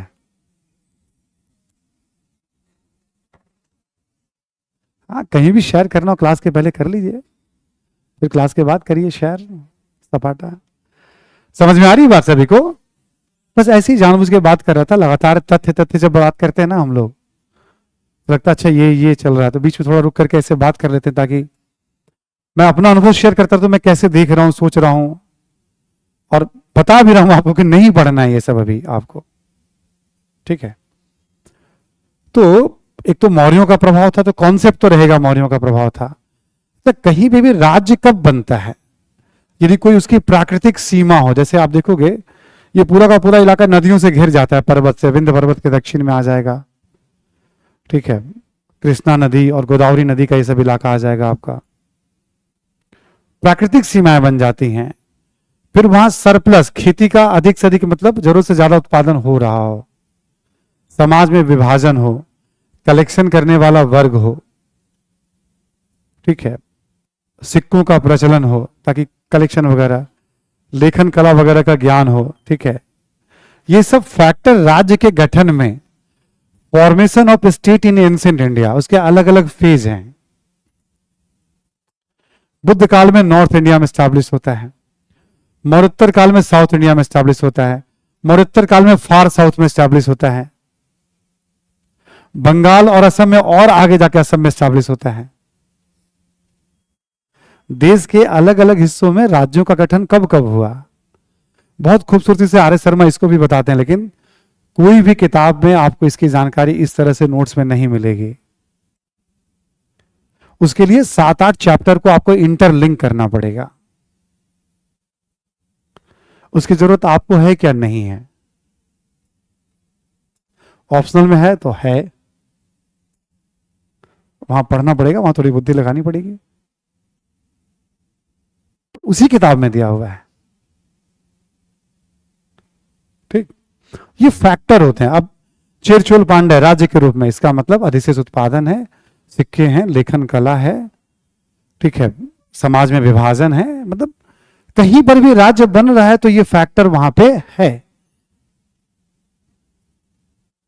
अब ये कॉन्सेप्ट हो जाता है, कभी कॉन्सेप्ट पे सवाल आ जाता है, इसलिए ये सब किताब बहुत अच्छी किताब मानी जाती है। इंफॉर्मेशन तो कहीं भी बहुत सारे मिल जाते हैं, बट ये जो आइडियाज होता है ना, मतलब इंटरलिंक करना, तो कभी कभी थोड़ा बहुत भी पढ़ेंगे आपको तो अच्छा लगेगा, किताब से जानकारी आपको मिलेगी। तो सातवाहनों के बारे में हमने एक पॉइंट आपको बता दिया, अधिकारियों के बारे में, करेक्ट, क्लियर ना, सातवाहनों के बारे में। अगला लिखें आप, दूसरा पॉइंट कुछ लिखा रहा था क्या मैं आपको, क्या लिख पा रहा था, एक प्रशासन पर, हाँ, क्योंकि अब इनको हर जगह सैनिक अधिकारी रखने पड़ रहे हैं शासन करने के लिए, तो सैन्य तत्वों का अधिक प्रभाव था। एक और पॉइंट लिखें आप, सर्वप्रथम सातवाहन शासकों ने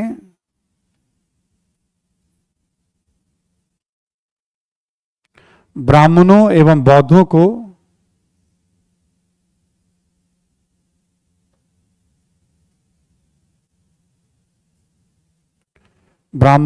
बौद्धों को प्रशासनिक हस्तक्षेप से मुक्त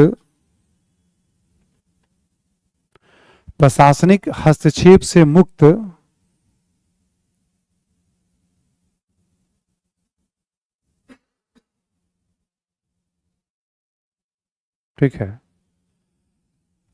हस्तक्षेप से मुक्त भूमि अनुदान में देना प्रारंभ किया, भूमि लैंड ग्रांट में देना प्रारंभ किया।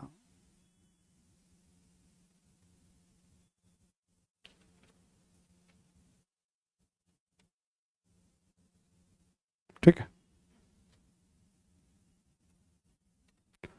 अनुदान में देना प्रारंभ किया। ठीक है, सातवाहन पहले हैं प्राचीन काल में, जो भूमि लैंड ग्रांट, भाई आपको ये गांव क्षेत्र दान में दे दिया, प्रशासन उसमें कोई हस्तक्षेप नहीं करेगा, आप वहां के बॉस। ठीक, धार्मिक कारणों से दान, इसके अभिलेखीय प्रमाण भी मिलते हैं। ये प्रश्न पीटी में कभी भी आ सकता है, कभी भी आ सकता है, बहुत इंपॉर्टेंट है। ठीक है, तो ऐसे करके हमने क्या देखा, थोड़ा बहुत सातवाहनों का एक परिचय से ले लिया हमने, है ना, बाकी तो कल्चर में हम लोग बात करेंगे। अब इसी तरह से हम लोग क्या है, चेर चोल पांडे का भी परिचय लेंगे। आगे बढ़ते हैं हम लोग, लिखें आप,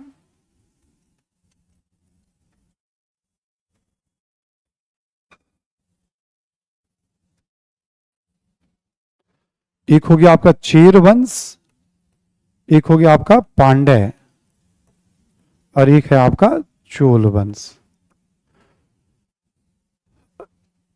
इसको कहते हैं संगम काल।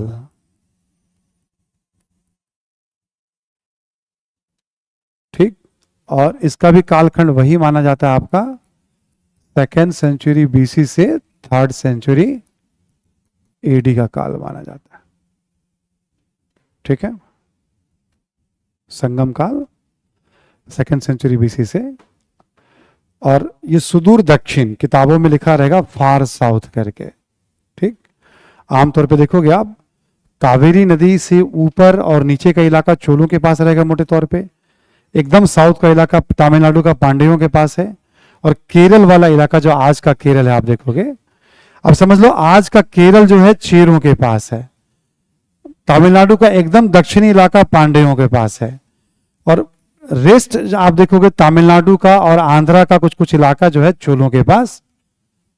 ठीक, यहां श्रीलंका है, तो अक्सर चोलों और श्रीलंका के बीच संबंध का जिक्र, ये संगम कालीन चोल हैं, एक पूर्व मध्य काल में चोल आएंगे उसकी भी चर्चा होती है। ठीक, आपको याद होगा दक्षिण में जब हम लोग बात कर रहे थे सुदूर दक्षिण में शुरू में, तो हमने नवपाषाण काल का लिखना नहीं है अभी, आपको थोड़ा समझ लीजिए आप। दक्षिण भारत में 2500 से 1500 ईस्वी में नवपाषाण काल,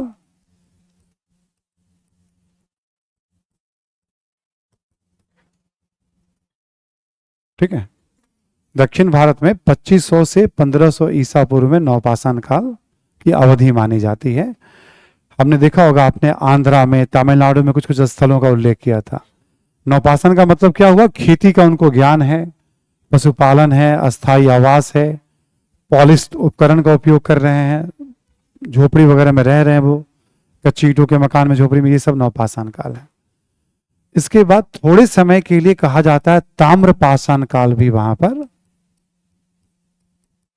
बहुत लंबी अवधि नहीं मानी जाती है। ऐसा कुछ माना जाता है कि 1500 ईसा पूर्व से 1200 या 1000 ईसा पूर्व जो है, तो जो ताम्रपाषाण काल है दक्षिण भारत में सेम है जैसा उत्तर भारत में हमने पढ़ा था। ये लोग तांबे का उपयोग करते हैं, ठीक है, वही खेती, पशुपालन, अस्थाई आवास, ठीक है, उसी तरह की चीजें, लेखन कला से परिचित नहीं है ये लोग भी, है ना। इसके बाद दक्षिण भारत में महापाषाण काल का उल्लेख मिलता है। 1000 ईसा पूर्व से लेकर माना जाता है 3rd सेंचुरी या 2nd सेंचुरी बीसी तक। महापाषाण काल क्या सेंस होता है यहां पे, कब्र को पत्थरों से ढका गया है,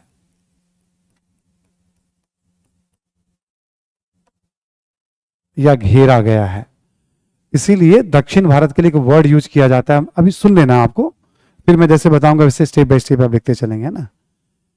तो हम क्या देखते हैं दक्षिण भारत में, यानी कर्नाटक में, आंध्रा में, तमिलनाडु में, केरल में, नवपाषाण काल के बाद वहां एक ताम्रपाषाण काल की छोटी अवस्था आती है, उसके बाद के काल को वहां महापाषाण काल कहा गया है। यहां के लोग कब्र को पत्थरों से ढक कर रखते थे। महापाषाण काल का मतलब क्या हुआ, लोहे से परिचित हैं, ये लोहे का उपयोग कर रहे हैं,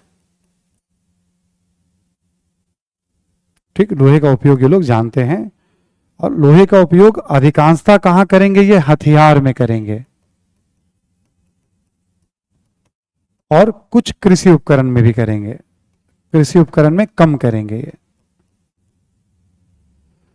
ये ज्यादातर किस तरह के मिट्टी का बर्तन यूज कर रहे हैं, काले एवं लाल बर्तन का अधिक उपयोग कर रहे हैं, ठीक, जो महापाषाण कालीन लोग हैं। हम पूरे दक्षिण भारत की बात कर रहे हैं हम लोग, ठीक है। और खेती का तो ज्ञान है ही इन्हें, कृषि का ज्ञान है, क्योंकि कृषि तो हर दौर में मौजूद है, अलग से कुछ करना है नहीं उसमें। इस युग में भी कृषि मौजूद है। ऐसा माना जाता है अशोक ने जो चेर, ठीक है, पांड्य और चोल का उल्लेख किया है, वो महापाषाण काल के ही ये सब रहे होंगे, महापाषाण कालीन रहे होंगे।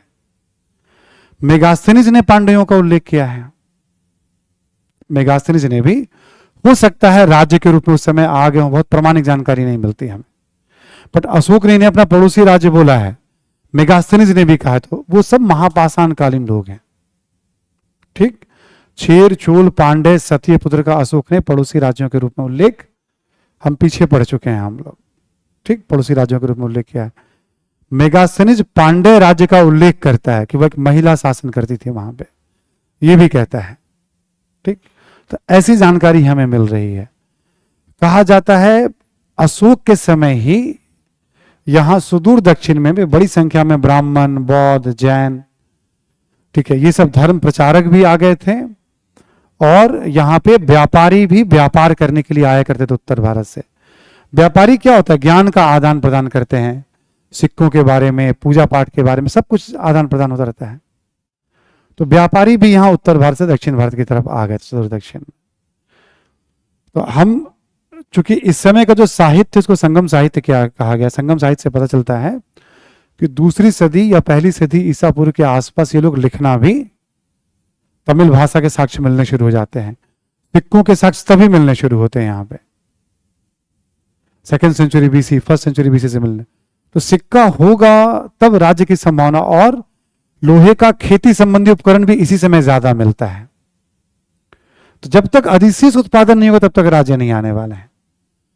हो सकता है किसी रूप में राज्य रहा हो मौर्यों के समय, बट ऐसा माना जाता है कि 2nd सेंचुरी बीसी में ही अन्य राज्यों की तरह ही यहाँ पे राज्यों का उदय और गठन में भी अशोक के समय भी रहा हो। जानकारी नहीं, तो हम दावे से कुछ कह नहीं सकते हम। ठीक, तो हमने क्या किया, सुदूर दक्षिण का एक फ्लो क्रम बता रहा हूं मैं आपको। अब महापाषाण काल की यूनिक बात क्या है कि महापाषाण काल में दक्षिण भारत में जब मृत्यु के बाद दफनाया जाता था, और दफनाने के बाद चारों तरफ उसको पत्थरों से घेर दिया जाता था, कभी सिंगल पत्थर से भी, कभी डबल पत्थर, उसके ऊपर एक पत्थर कवर कर दिया जाता था, डोलमेन, मेनहीर, ऐसे करके सब नाम दिए गए हैं, अलग अलग कब्रों के नाम दिए गए हैं। ये नाम आपको तब जानना है जब कोई न्यूज में बहुत आ जाता है। हर एक साल कुछ ना कुछ उत्खनन होता है, और मैगजीन वगैरह में खबर जब आती है भाई इस तरह का कब्र मिला है आंध्रा से, कर्नाटक से, तब हम उसको कवर करते हैं, अच्छा इस तरह के कब्र को हम ये कहते हैं। ऐसे 5-6 टाइप का इनका ब्यूरल सिस्टम है, और हमें उसमें नहीं जाना है सामान्य अध्ययन के लिए, लेकिन थोड़ा अवेयर कर दे रहा हूं मैं आपको, ठीक है, कि जब न्यूज वगैरह में आता है तो उसको हम मैगजीन में जब हो तब, अखबारों से भी पिक मत करिएगा।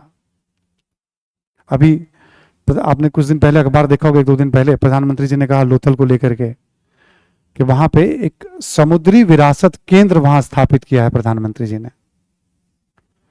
वो चाहते हैं कि लोथल में टूरिज्म को बड़ा प्रमोट, 2 दिन पहले अखबार में आ रहा था, पूरे भारत का पहला समुद्री विरासत केंद्र वहां स्थापित किया गया है लोथल में। अब जैसे एक बड़ी खबर हो गई है, तो उसमें क्या क्या होगा एक उसकी जानकारी हो गई, नंबर 1। अब चूंकि लोथल चर्चा में आ गया है, तो लोथल किस नदी पे है, कहां स्थित है, पीछे हमने क्या क्या पढ़ा है, कुछ और बातें जाननी है क्या लोथल के बारे में। तो जब ऐसे चर्चा में आता है, जब आप प्रैक्टिस करते तो उसके बारे में 2-4 नए इंफॉर्मेशन भी आपको ऐसे करके जानकारी इंक्रीज करते हैं हम। एक क्यों चर्चा में आया वो पढ़ते हैं, प्लस लोथल के बारे में हम क्या जानते हैं, तब ऐसे करके फिर प्लान्ड वे में हम इंफॉर्मेशन बढ़ाते हैं, तो मैगजीन में कवर हो जाता है। ठीक, ये वे होता है हम एड ऑन करने का, आगे बढ़ने का। ठीक है, ऐसे ही उत्खनन होता रहता है, जानकारी आती रहती है, तो आपको उसमें जाना नहीं है। अब हम क्या करेंगे, संगम काल में आने के पहले हम लोग क्रम से इसको जरा लिख लेंगे, ताकि आपको दक्षिण भारत का एक क्रम पता रहे फिर से एक बार आपको। ठीक, और संगम काल के बारे में फिर अलग से आपको मैं परिचय दे दूंगा। लिखें आप जरा, संगम काल, और फिर यहां लिख लेंगे पृष्ठभूमि, थोड़ा बैकग्राउंड में आ जाएंगे हम लोग। संगम काल से पूर्व की अवस्था लिखते चलेंगे आप, ठीक है। नवपाषाण काल, बस ये ऐसे ही लिख के छोड़ देंगे आप यहां पे,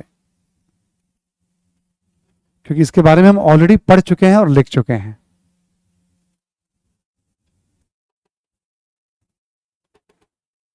ठीक है, डन। ऑलरेडी हम पढ़ चुके हैं ना नवपाषाण काल के फीचर क्या होता है, लिख के छोड़ दीजिए आप। पृष्ठभूमि, संगम काल से पहले इधर का क्या क्या काल रहा है डेवलपमेंट। नवपाषाण काल के बाद ताम्रपाषाण काल, ठीक है, इसको भी ऐसे ही लिख के छोड़ दीजिए आप। 1500 ईसा पूर्व से 1200 ईसा पूर्व या 1000 ईसा पूर्व, ठीक है। ताम्रपाषाण काल के बारे में आपको मैं बता चुका हूं क्या कॉन्सेप्ट होता है। पक्की ईंट नहीं है, सुदूर व्यापार नहीं है, कांसे का उपयोग नहीं है, पत्थर के साथ साथ तांबे का उपयोग है, खेती है, पशुपालन है, अस्थाई बस्तियां हैं, ग्रामीण समाज है। जो कॉन्सेप्ट तब लिखा है वही कॉन्सेप्ट यहां पे भी लागू। सुन रहे हैं ना सभी लोग? ठीक है, तो इसमें भी और कुछ नहीं करना। कैसे आगे बढ़ा? अब लिखे महापाषाण काल।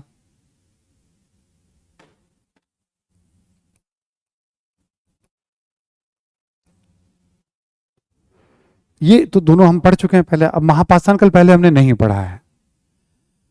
जब आपको याद होगा, हम लोग उत्तर भारत में उत्तर वैदिक काल पढ़ रहे हैं और बुद्ध काल पढ़ रहे हैं, करेक्ट? नॉर्थ इंडिया में जो उत्तर वैदिक काल है और बुद्ध काल है, वही सुदूर दक्षिण में महापाषाण काल है। देखो ना, 1000 ईसा पूर्व से 3rd 2nd century BC, even Maurya काल भी इसमें आ जा रहा है आपका। उत्तर भारत में उत्तर वैदिक काल, बुद्ध काल और मौर्य काल। कर्नाटक तो मौर्यों का विस्तार था, मौर्यों का शासन था, ठीक। महापाषाण काल, महापाषाण क्यों कहते हैं? ठीक, लिखें आप, महापाषाण काल नाम क्यों दिया गया है? कब्र को पत्थरों से ढकने के कारण।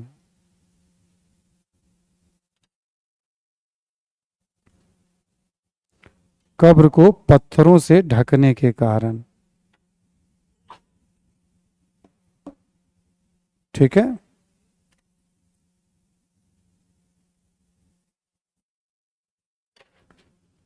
क्या करते थे इस समय जो लोग रहते थे, वो अंतिम संस्कार में, ठीक है, मृत्यु के बाद दफनाया जाता था। जब दफनाया जाता था व्यक्ति को, तो उसको पत्थरों से ढक दिया जाता था, बड़े बड़े पत्थरों से। तो क्या किया आर्कियोलॉजिस्ट ने? नाम ही दे दिया महापाषाण कालीन लोग। बड़े बड़े पत्थर हैं, महा यानी बिग, पाषाण यानी पत्थर, तो उसको महापाषाण कहा जाने लगा। अब जब व्यक्ति को दफनाया जाएगा, तो कॉन्सेप्ट देख ही रहे हैं, साथ में बहुत सारी वस्तुओं के साथ उसको दफनाया, तो नाम। महापाषाण काल के जो लोग थे, उसकी और क्या विशेषता है? ये लोहे का उपयोग करते थे। अगला पॉइंट लिख लें आप, महापाषाण कालीन लोग लोहे का उपयोग करते थे, ठीक। इसमें यह भी लिख लेंगे आप, देखिए, महापाषाण कालीन स्थलों से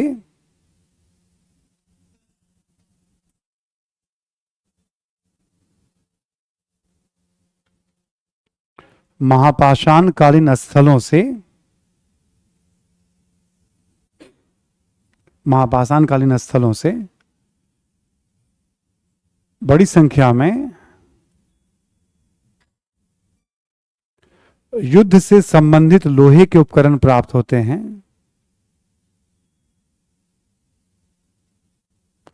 बड़ी संख्या में युद्ध से संबंधित, वॉर से संबंधित लोहे के उपकरण प्राप्त होते हैं,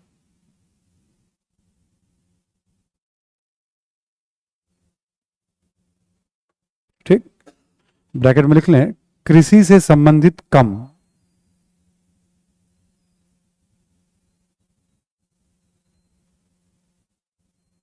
ठीक, कृषि से संबंधित कम। उत्तर वैदिक काल आपको याद होगा, शुरू में जो लोहा मिलता है तो युद्ध से लिए ज्यादा मिलता है, और बाद में बुद्ध काल तक आते आते खेती में उसका ज्यादा उपयोग युद्ध के साथ साथ, ठीक है। आदमी ने पहले मारना सीखा एक दूसरे को, तब खेती करना सीखा है। तो ये एक और फीचर है। महापाषाण का मतलब लौह युग दक्षिण भारत में। उत्तर वैदिक काल आपको याद होगा, उत्तर वैदिक काल का मतलब लौह युग, आयरन एज। उत्तर वैदिक काल में कौन से मृदभार मिलते हैं? PGW, चित्रित धूसर मृदभार। आपको याद है आप सभी को, OCP ऋग्वैदिक काल में BRW, उत्तर वैदिक काल में PGW, बुद्ध काल और मौर्य काल में NBPW। ये सब PGW, NBPW के साथ साथ लोहे के साक्ष्य मिलने शुरू हो जाएंगे। यहां जब लोहे के साक्ष्य मिलने, तो ज्यादातर कौन सा बर्तन मिल रहा है? काला एवं लाल रंग का बर्तन। लिख लें आप, लिखें, अधिकांशतः काले एवं लाल बर्तनों के साक्ष्य, black and red ware pottery,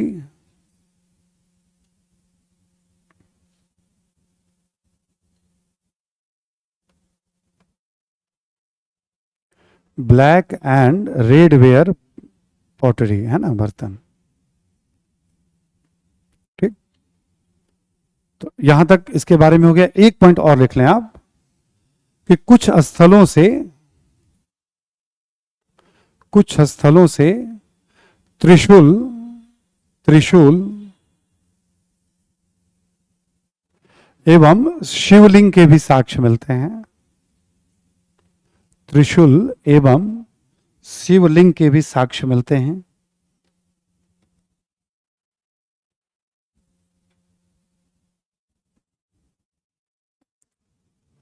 ठीक है, संभवतः ये लोग शिव की पूजा करते थे।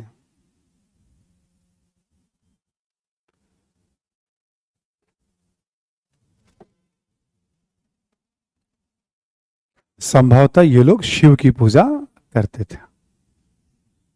ठीक, अब यहां नोट करके लिखें आप, नोट करके एक पॉइंट लिखे। अशोक ने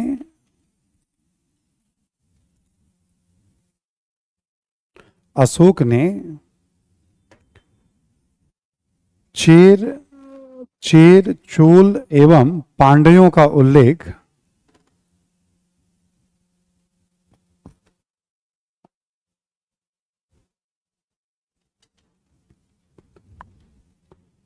ठीक है, चेल चोल एवं पांड्यों का उल्लेख पड़ोसी राज्य के रूप में किया है।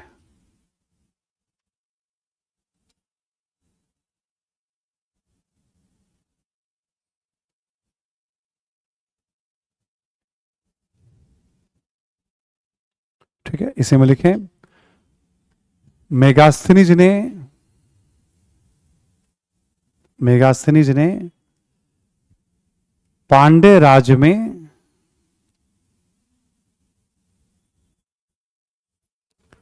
महिला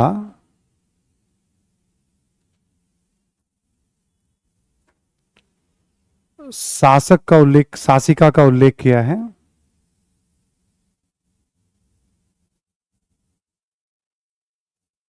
महिला शासिका का उल्लेख किया है।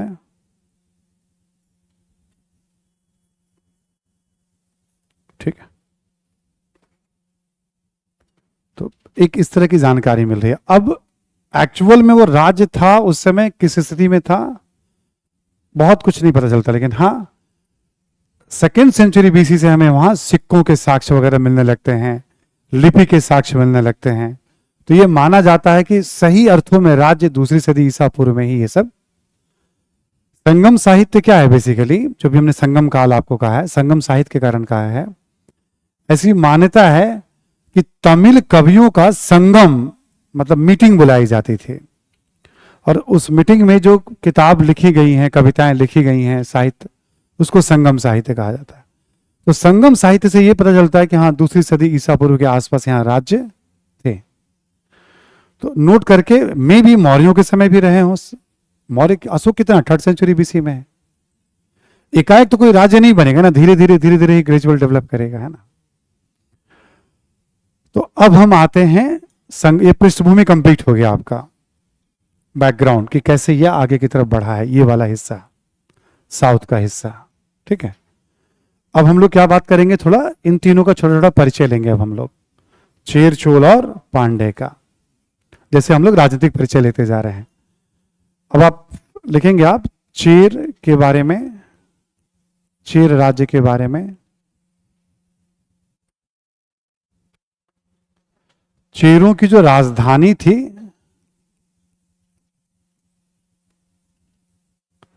कैपिटल थी, वो एक वैजी करके एक जगह है, बोर्ड पे लिखा हुआ है, इसको देख लीजिएगा आप।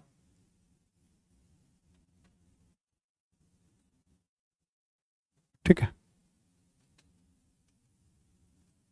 देख लिया आपने। और जो बंदरगाह फेमस था चेरों का, लिख लें आप,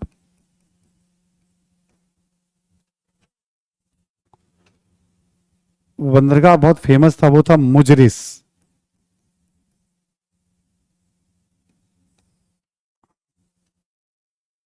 ठीक, मुद्रिस के बारे में लिख लें आप। अभी रिसेंटली मेरे ख्याल में 24 में या 23 में एक सवाल आया, बहुत इजी सवाल था ये भी, और बेसिक इंफॉर्मेशन से ही है ये, हर क्लास में हम लोग इसको कवर करते हैं ना। मुद्रिस के बारे में लिखें आप कि मसाला व्यापार का एक महत्वपूर्ण केंद्र, दक्षिण भारत में समझ लो सबसे बड़ा केंद्र हो जाएगा, क्योंकि केरल में मसालों की खेती बहुत ज्यादा होती है। केरल में था बंदरगाह आपका, ये चेर कहाँ हो गया, केरल वाले इलाके में हो गया है ना, सबसे बड़ा केंद्र था। इसी में लिखें, मुद्रिस के बारे में एक पॉइंट और लिखें आप कि रोमन सेना, रोम, मैं बताऊंगा इसके बाद, रोमन सेना की कुछ टुकड़ी यहां अस्थाई तौर पर रहती थी।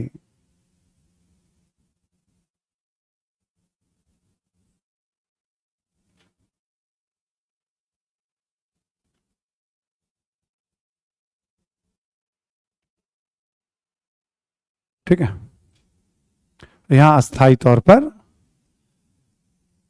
रोमन सेना की कुछ टुकड़ी यहां पर अस्थाई तौर पे होती थी।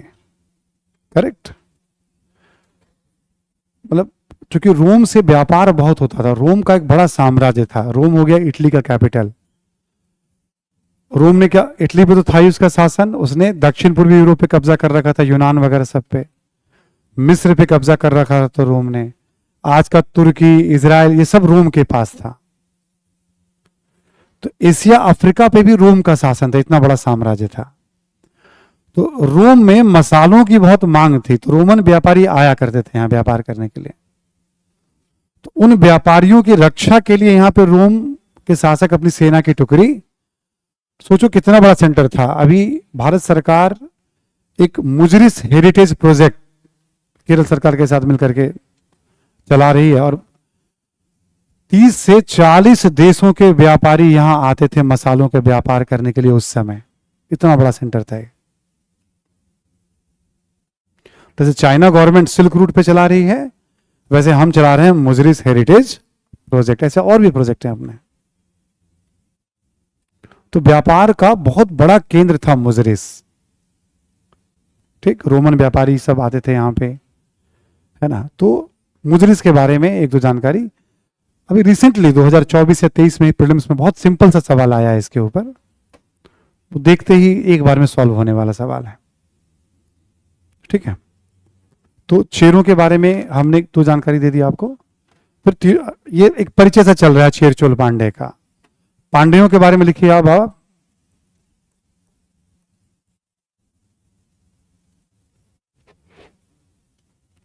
पांड्यों की राजधानी थी मदुरा, जिसको मदुरई भी कहते हैं हम लोग, है ना। पांड्यों की राजधानी थी मदुरा।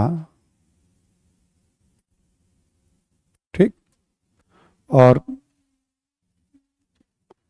एक और पॉइंट लिख लें आप इसके बारे में, जो बंदरगाह था इनका, बहुत फेमस बंदरगाह था, उसको कोलची या कोरकई भी कहा गया है। कोलची या कोरकई भी कहा गया है इस बंदरगाह को। ठीक है, यहां लिख लेंगे आप, यह मोतियों के लिए प्रसिद्ध था। मोती,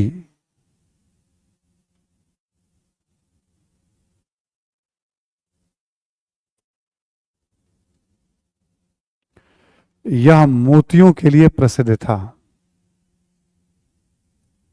ठीक, ऐसे चोलों के बारे में कुछ लिख लें आप। अभी हम लोग संगम कालीन चोल की बात कर रहे हैं ना।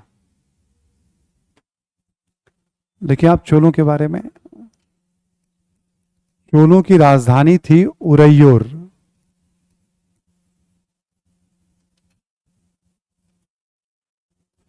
चोलों की राजधानी थी उरैयोर, ये जो चोल है, इनका शासन तमिलनाडु और आंध्र वाले क्षेत्र पे था। ठीक, उरैयूर राजधानी थी, उरैयूर सूती कपड़ा के लिए बहुत प्रसिद्ध था।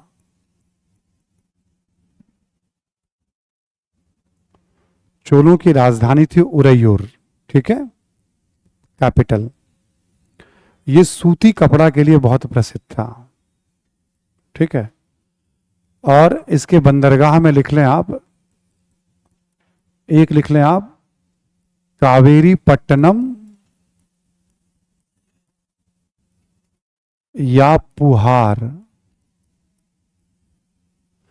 कावेरी पट्टनम या पुहार,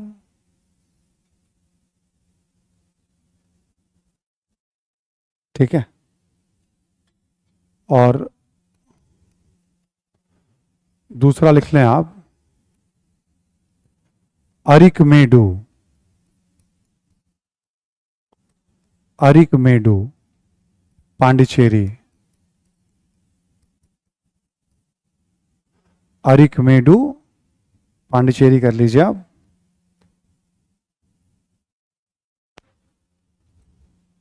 ठीक, कावेरी पट्टनम में ये दो प्रमुख बंदरगाह थे इनके। यहां नोट करके लिख लेंगे आप चोलों के बारे में।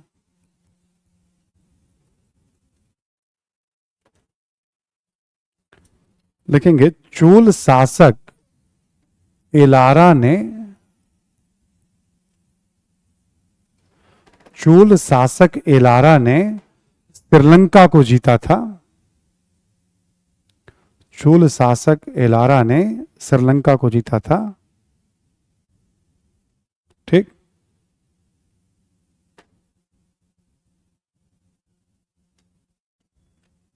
नोटेड। और चोल शासक करिकाल,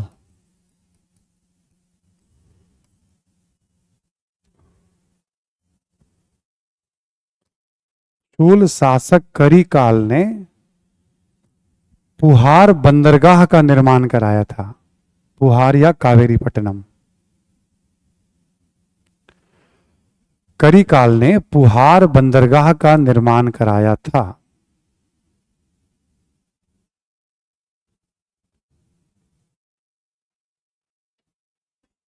ठीक है। पुहार बंदरगाह का निर्माण कराया था।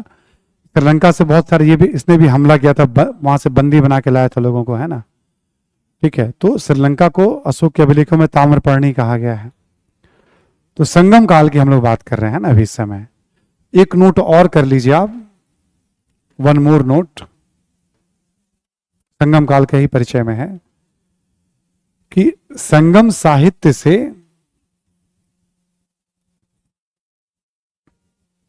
जो तमिल रचना है इसका भी परिचय मैं दूंगा अभी अलग से, मतलब आज नहीं, कल वाली क्लास में, है ना, ठीक है। संगम साहित्य से वंशानुगत राजतंत्र की जानकारी मिलती है। वंशानुगत राजतंत्र की जानकारी मिलती है।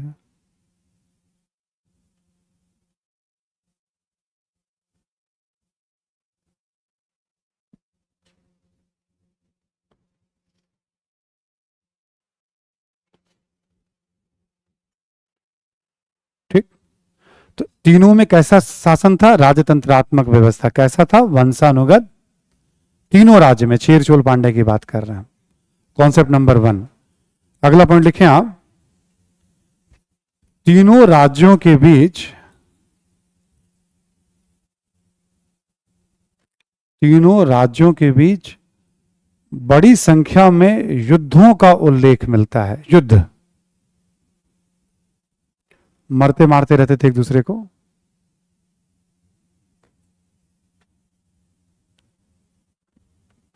बड़ी संख्या में युद्धों का उल्लेख मिलता है,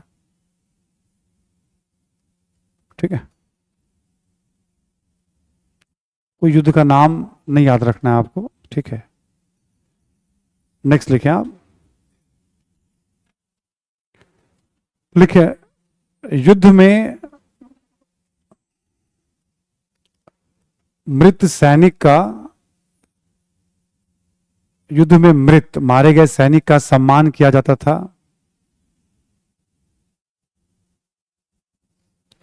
युद्ध में मृत सैनिक, मारे गए सैनिक का सम्मान किया जाता था,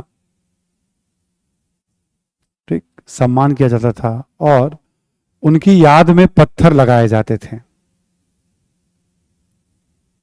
उनकी याद में पत्थर लगाए जाते थे।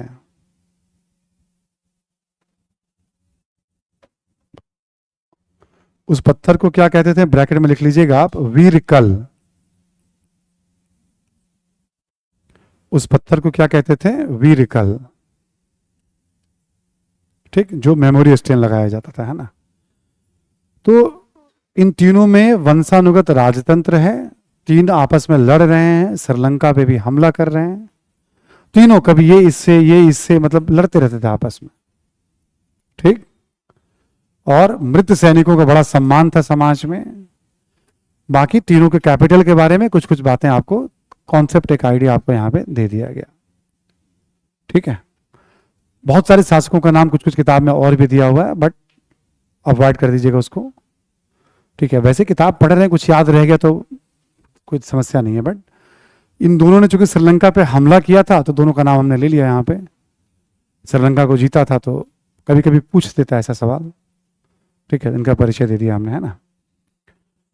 ये हो गया आपका एक तरह से पूरा राजनीतिक परिचय। अब हम लोग क्या बात करेंगे, इस दौर के समाज की बात करेंगे हम, कि इस समय का समाज कैसा। जब समाज की बात करेंगे तो सबका एग्जाम्पल लेंगे एक साथ हम। ठीक, मकसद दोनों है, छोटा मकसद है पीटी पास करना और बड़ा मकसद है मेंस को कवर करना। अलग अलग पढ़ेंगे तो आप पूरी तरह से उसमें फंस जाएंगे आप। तो हम क्या करेंगे, एक साथ पूरी सोसाइटी को हम यहां पे एक पिक्चर बनाएंगे इसका हम। ठीक, क्योंकि अब राज्यों का परिचय आपको हो चुका है, कौन राज्य कहां पे थे। ठीक है, लिखें आप, सामाजिक जीवन या समाज के बारे में।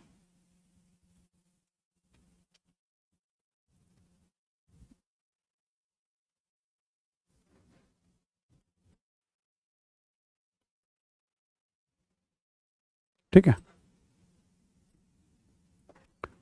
कई बार अपने ऑनलाइन बच्चे पूछते टेस्ट के बारे में, मैंने मैनेजमेंट को बता दिया था, अब मुझे जानकारी नहीं है आपका कैसे कंडक्ट होगा नहीं होगा, है ना। प्रबंधन के लोग ही बताएंगे, आपके पास कोई हेल्पलाइन नंबर हो तो उस पर बात कर लीजिएगा आप लोग। ठीक है, अब सोसाइटी में सेम फॉर्मूला चलेगा, वर्ण व्यवस्था, जाति प्रथा, छुआछूत, दास प्रथा, सेम कॉन्सेप्ट पे हम सारी बात करेंगे। ठीक, एक उदाहरण उत्तर भारत से ले लेंगे हम लोग, एक सातवाहनों का उदाहरण लेंगे हम, और एक सुदूर दक्षिण का लेंगे। कोशिश करेंगे ताकि पैरेलल हम तीनों के बारे में पढ़ते चलें। ठीक है, लिखें आप पहला पॉइंट, लिखें कि पूर्ववर्ती काल की तरह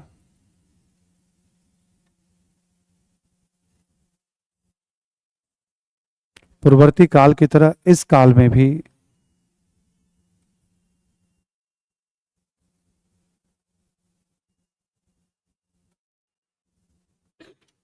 ठीक है, इस काल में भी उत्तर भारत में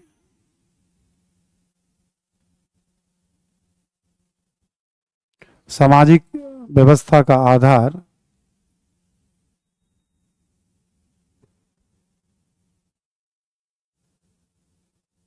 सामाजिक व्यवस्था का आधार वर्ण व्यवस्था थी।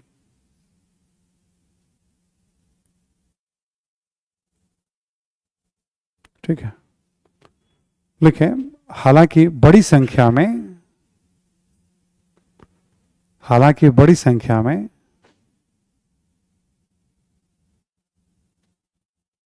बड़ी संख्या में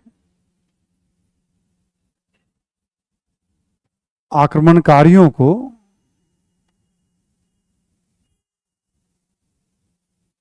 आक्रमणकारियों को वर्ण व्यवस्था में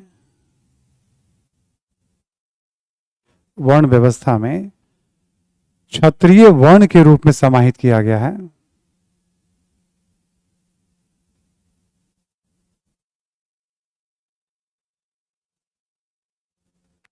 ठीक, क्षत्रिय वर्ण के रूप में समाहित किया गया है। ब्रैकेट में लिख लेंगे आप, निम्न श्रेणी के क्षत्रिय।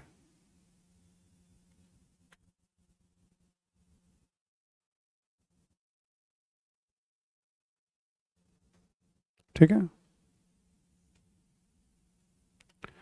देखो, पूरे उत्तर भारत में वर्ण व्यवस्था चल रही है। अब कुषाणों का, शकों का जो शासन है, सब कोई शासक थोड़ी होता था उनके साथ भी, कुछ शासक होते थे, बाकी तो सामान्य जीवन जी रहे हैं।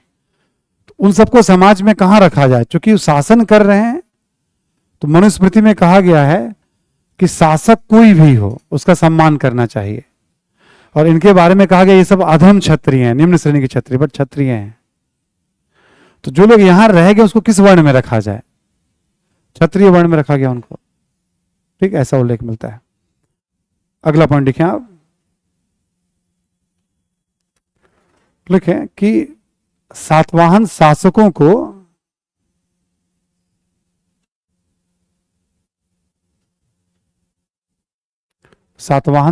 को वर्ण व्यवस्था के रक्षक के रूप में, वर्ण व्यवस्था के रक्षक के रूप में प्रस्तुत किया गया है।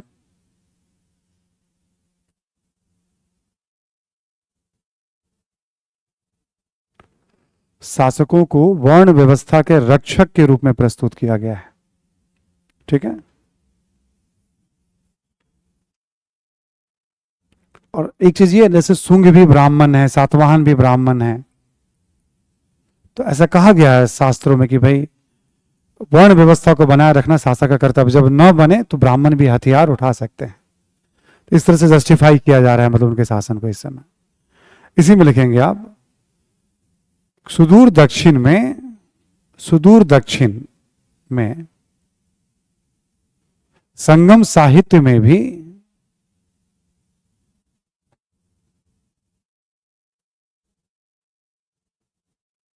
चारों वर्णों का उल्लेख मिलता है।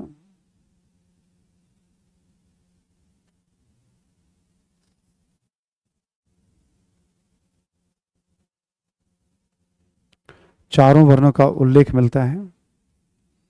लिखें, ब्राह्मणों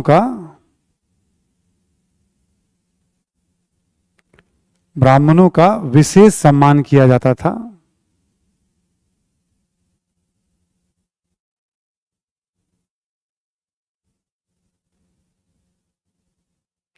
हालांकि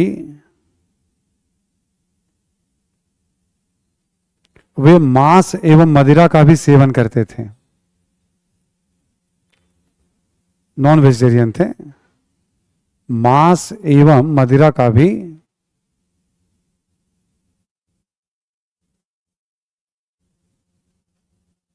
ठीक। हम लोग पढ़ रहे हैं इस समय मौर्योत्तर कालीन समाज, 2nd सेंचुरी से 3rd सेंचुरी ईसा पूर्व। ठीक, मौर्योत्तर काल किस सेंस में कहते हैं सब समझा दिया था आपको। ठीक है। तो अभी हमने क्या देखा कि वर्ण व्यवस्था पूरे भारत में स्थापित है। अब सातवाहन काल और संगम काल में तो भी अलग राज्य बना है, बट वहां भी वर्ण व्यवस्था स्थापित इसलिए हो गई कि मौर्यों के समय ही कोई ना कोई ब्राह्मणवादी व्यवस्था वहां भी बन गई होगी। संगम साहित्य में भी ब्राह्मणों का बहुत आदर, ब्राह्मणों को दान, ब्राह्मण सलाहकार होते हैं, अध्ययन अध्यापन करते हैं। संगम ग्रंथ में भी इन सब चीजों का उल्लेख है, लेकिन यह भी कहा गया है कि वो मांस खूब खाते थे और मदिरा का सेवन भी करते थे। तो कई स्थानीय प्रथाओं का भी तो प्रचलन होता है ना, पहले से पूजा पाठ कराने वाले खाते पीते होंगे, मतलब तो वो परंपरा चलने लगी वहां पे, मतलब इस तरह की बात है ना। नेक्स्ट पॉइंट लिखें आप, लिखें, वर्ण व्यवस्था के साथ साथ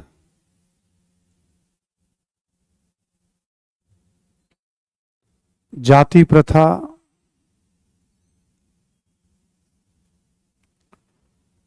छुआछूत एवं दास प्रथा का भी सभी क्षेत्रों में प्रचलन था।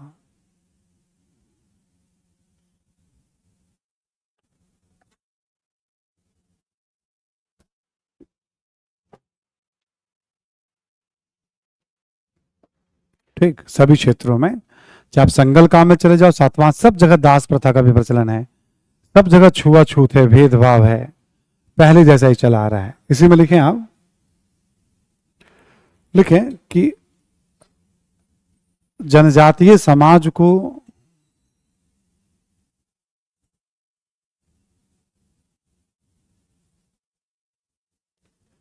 ब्राह्मणवादी व्यवस्था में समाहित किए जाने, ब्राह्मणवादी व्यवस्था में समाहित किए जाने,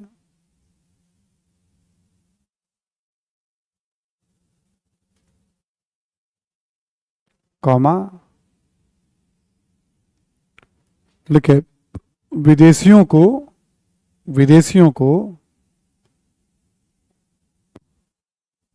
भारतीय समाज में आत्मसात किए जाने,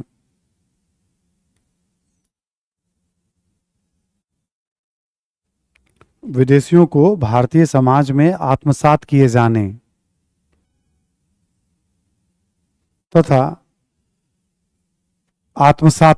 तथा नए नए शिल्पों के कारण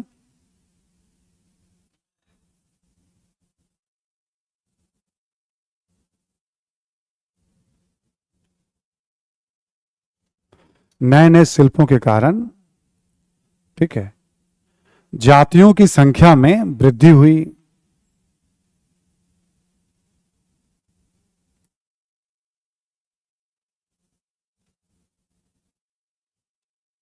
ठीक, जातियों की संख्या में, इन सब कारणों से जातियों की संख्या बढ़ी है इस दौर में। हर दौर में जातियों की संख्या बढ़ेगी। कोई ना कोई जाति बन, किसी वर्ण के अंतर्गत जाति में रख दिया जाएगा उनको। ठीक है, ऐसे करके पहचान समय के साथ बनती है। अगला पॉइंट लिखें आप, देखिए महिलाओं की दशा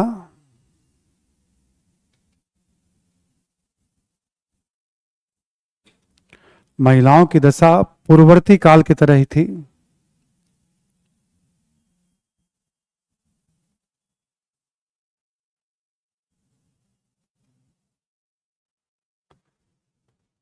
एक स्टूडेंट ने पूछा मदिरा क्या होता है सर जी, तो उसने लिखा वाइन, फिर एक ने लिखा है दारू। ठीक है,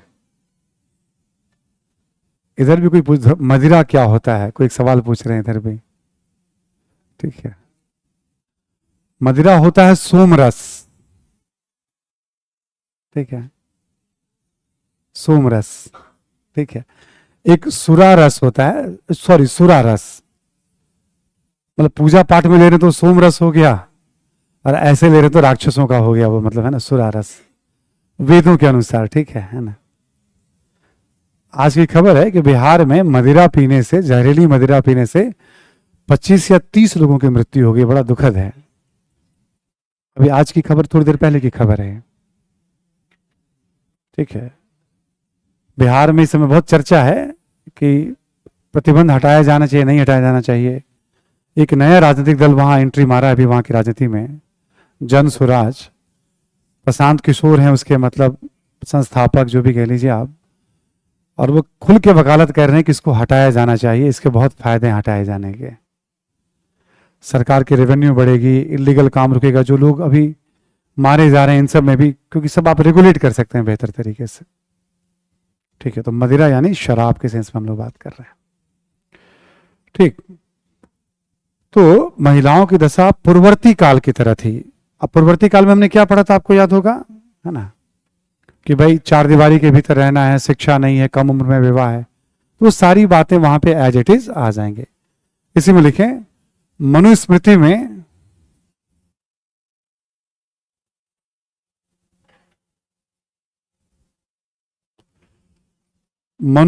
में यह कहा गया है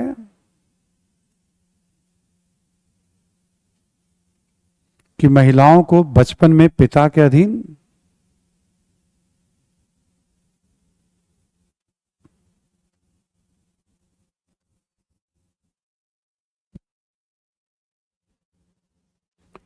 ठीक है, बचपन में पिता के अधीन, कौमा युवावस्था में पति के अधीन,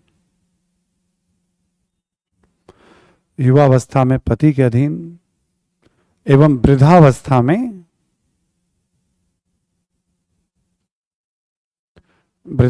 में पुत्र के अधीन रहना चाहिए।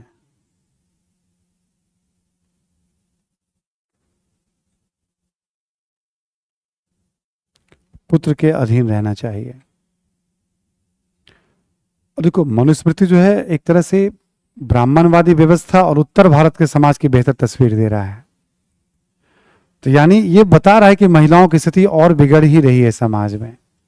चार दीवारी के भीतर रहने के लिए कहा जा रहा है, आपको हमेशा अधीन रहना है। ये पितृसत्तात्मक समाज, एक तरह से पर्दा प्रथा, महिलाओं की अधीनता, इन सब को ये स्टेटमेंट अभिव्यक्त कर रहा है। अगला पॉइंट लिखें, चूंकि सातवाहन शासक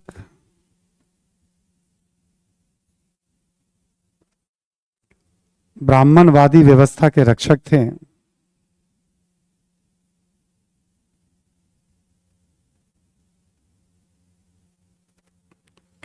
थे,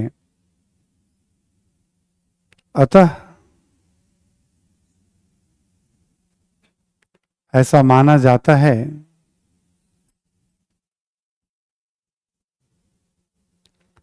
कि वहां महिलाओं की स्थिति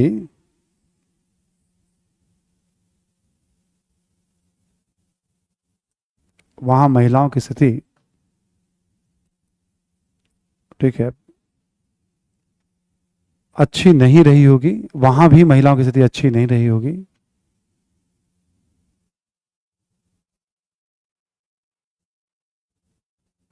लेकिन राज परिवार में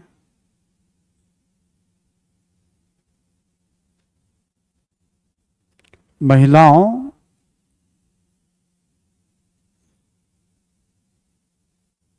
के बेहतर स्थिति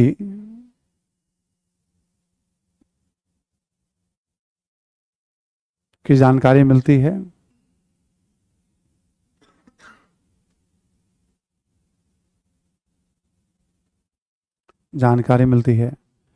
ठीक है, जैसे शासकों के नाम में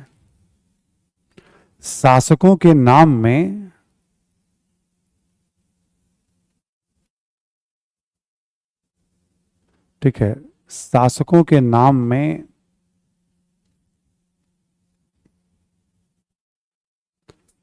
उनकी मां के नाम का भी उपयोग किया जाता था।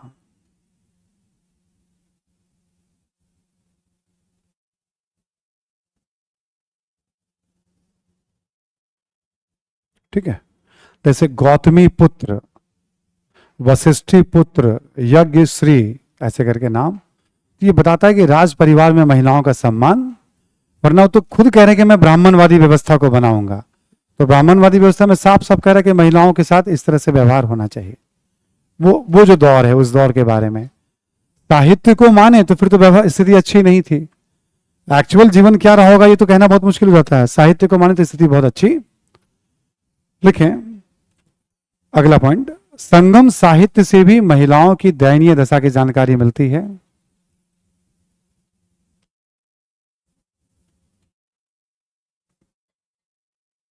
संगम साहित्य से भी महिलाओं के दयनीय दशा की जानकारी मिलती है। दयनीय दशा की जानकारी मिलती है संगम साहित्य से भी। ठीक है, लिखें जैसे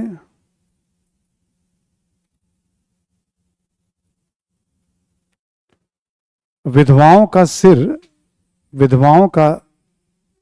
सिर मुंडित किया जाता था, सिर मुंडन किया जाता था।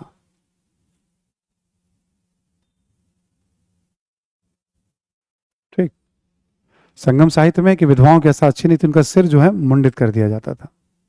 इसी में लिखेंगे आप, हालांकि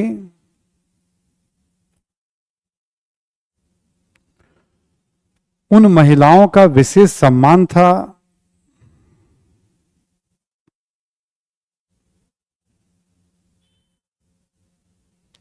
जिनके पुत्र युद्ध में मारे जाते थे। उन महिलाओं का विशेष सम्मान था जिनके पुत्र युद्ध में मारे जाते थे।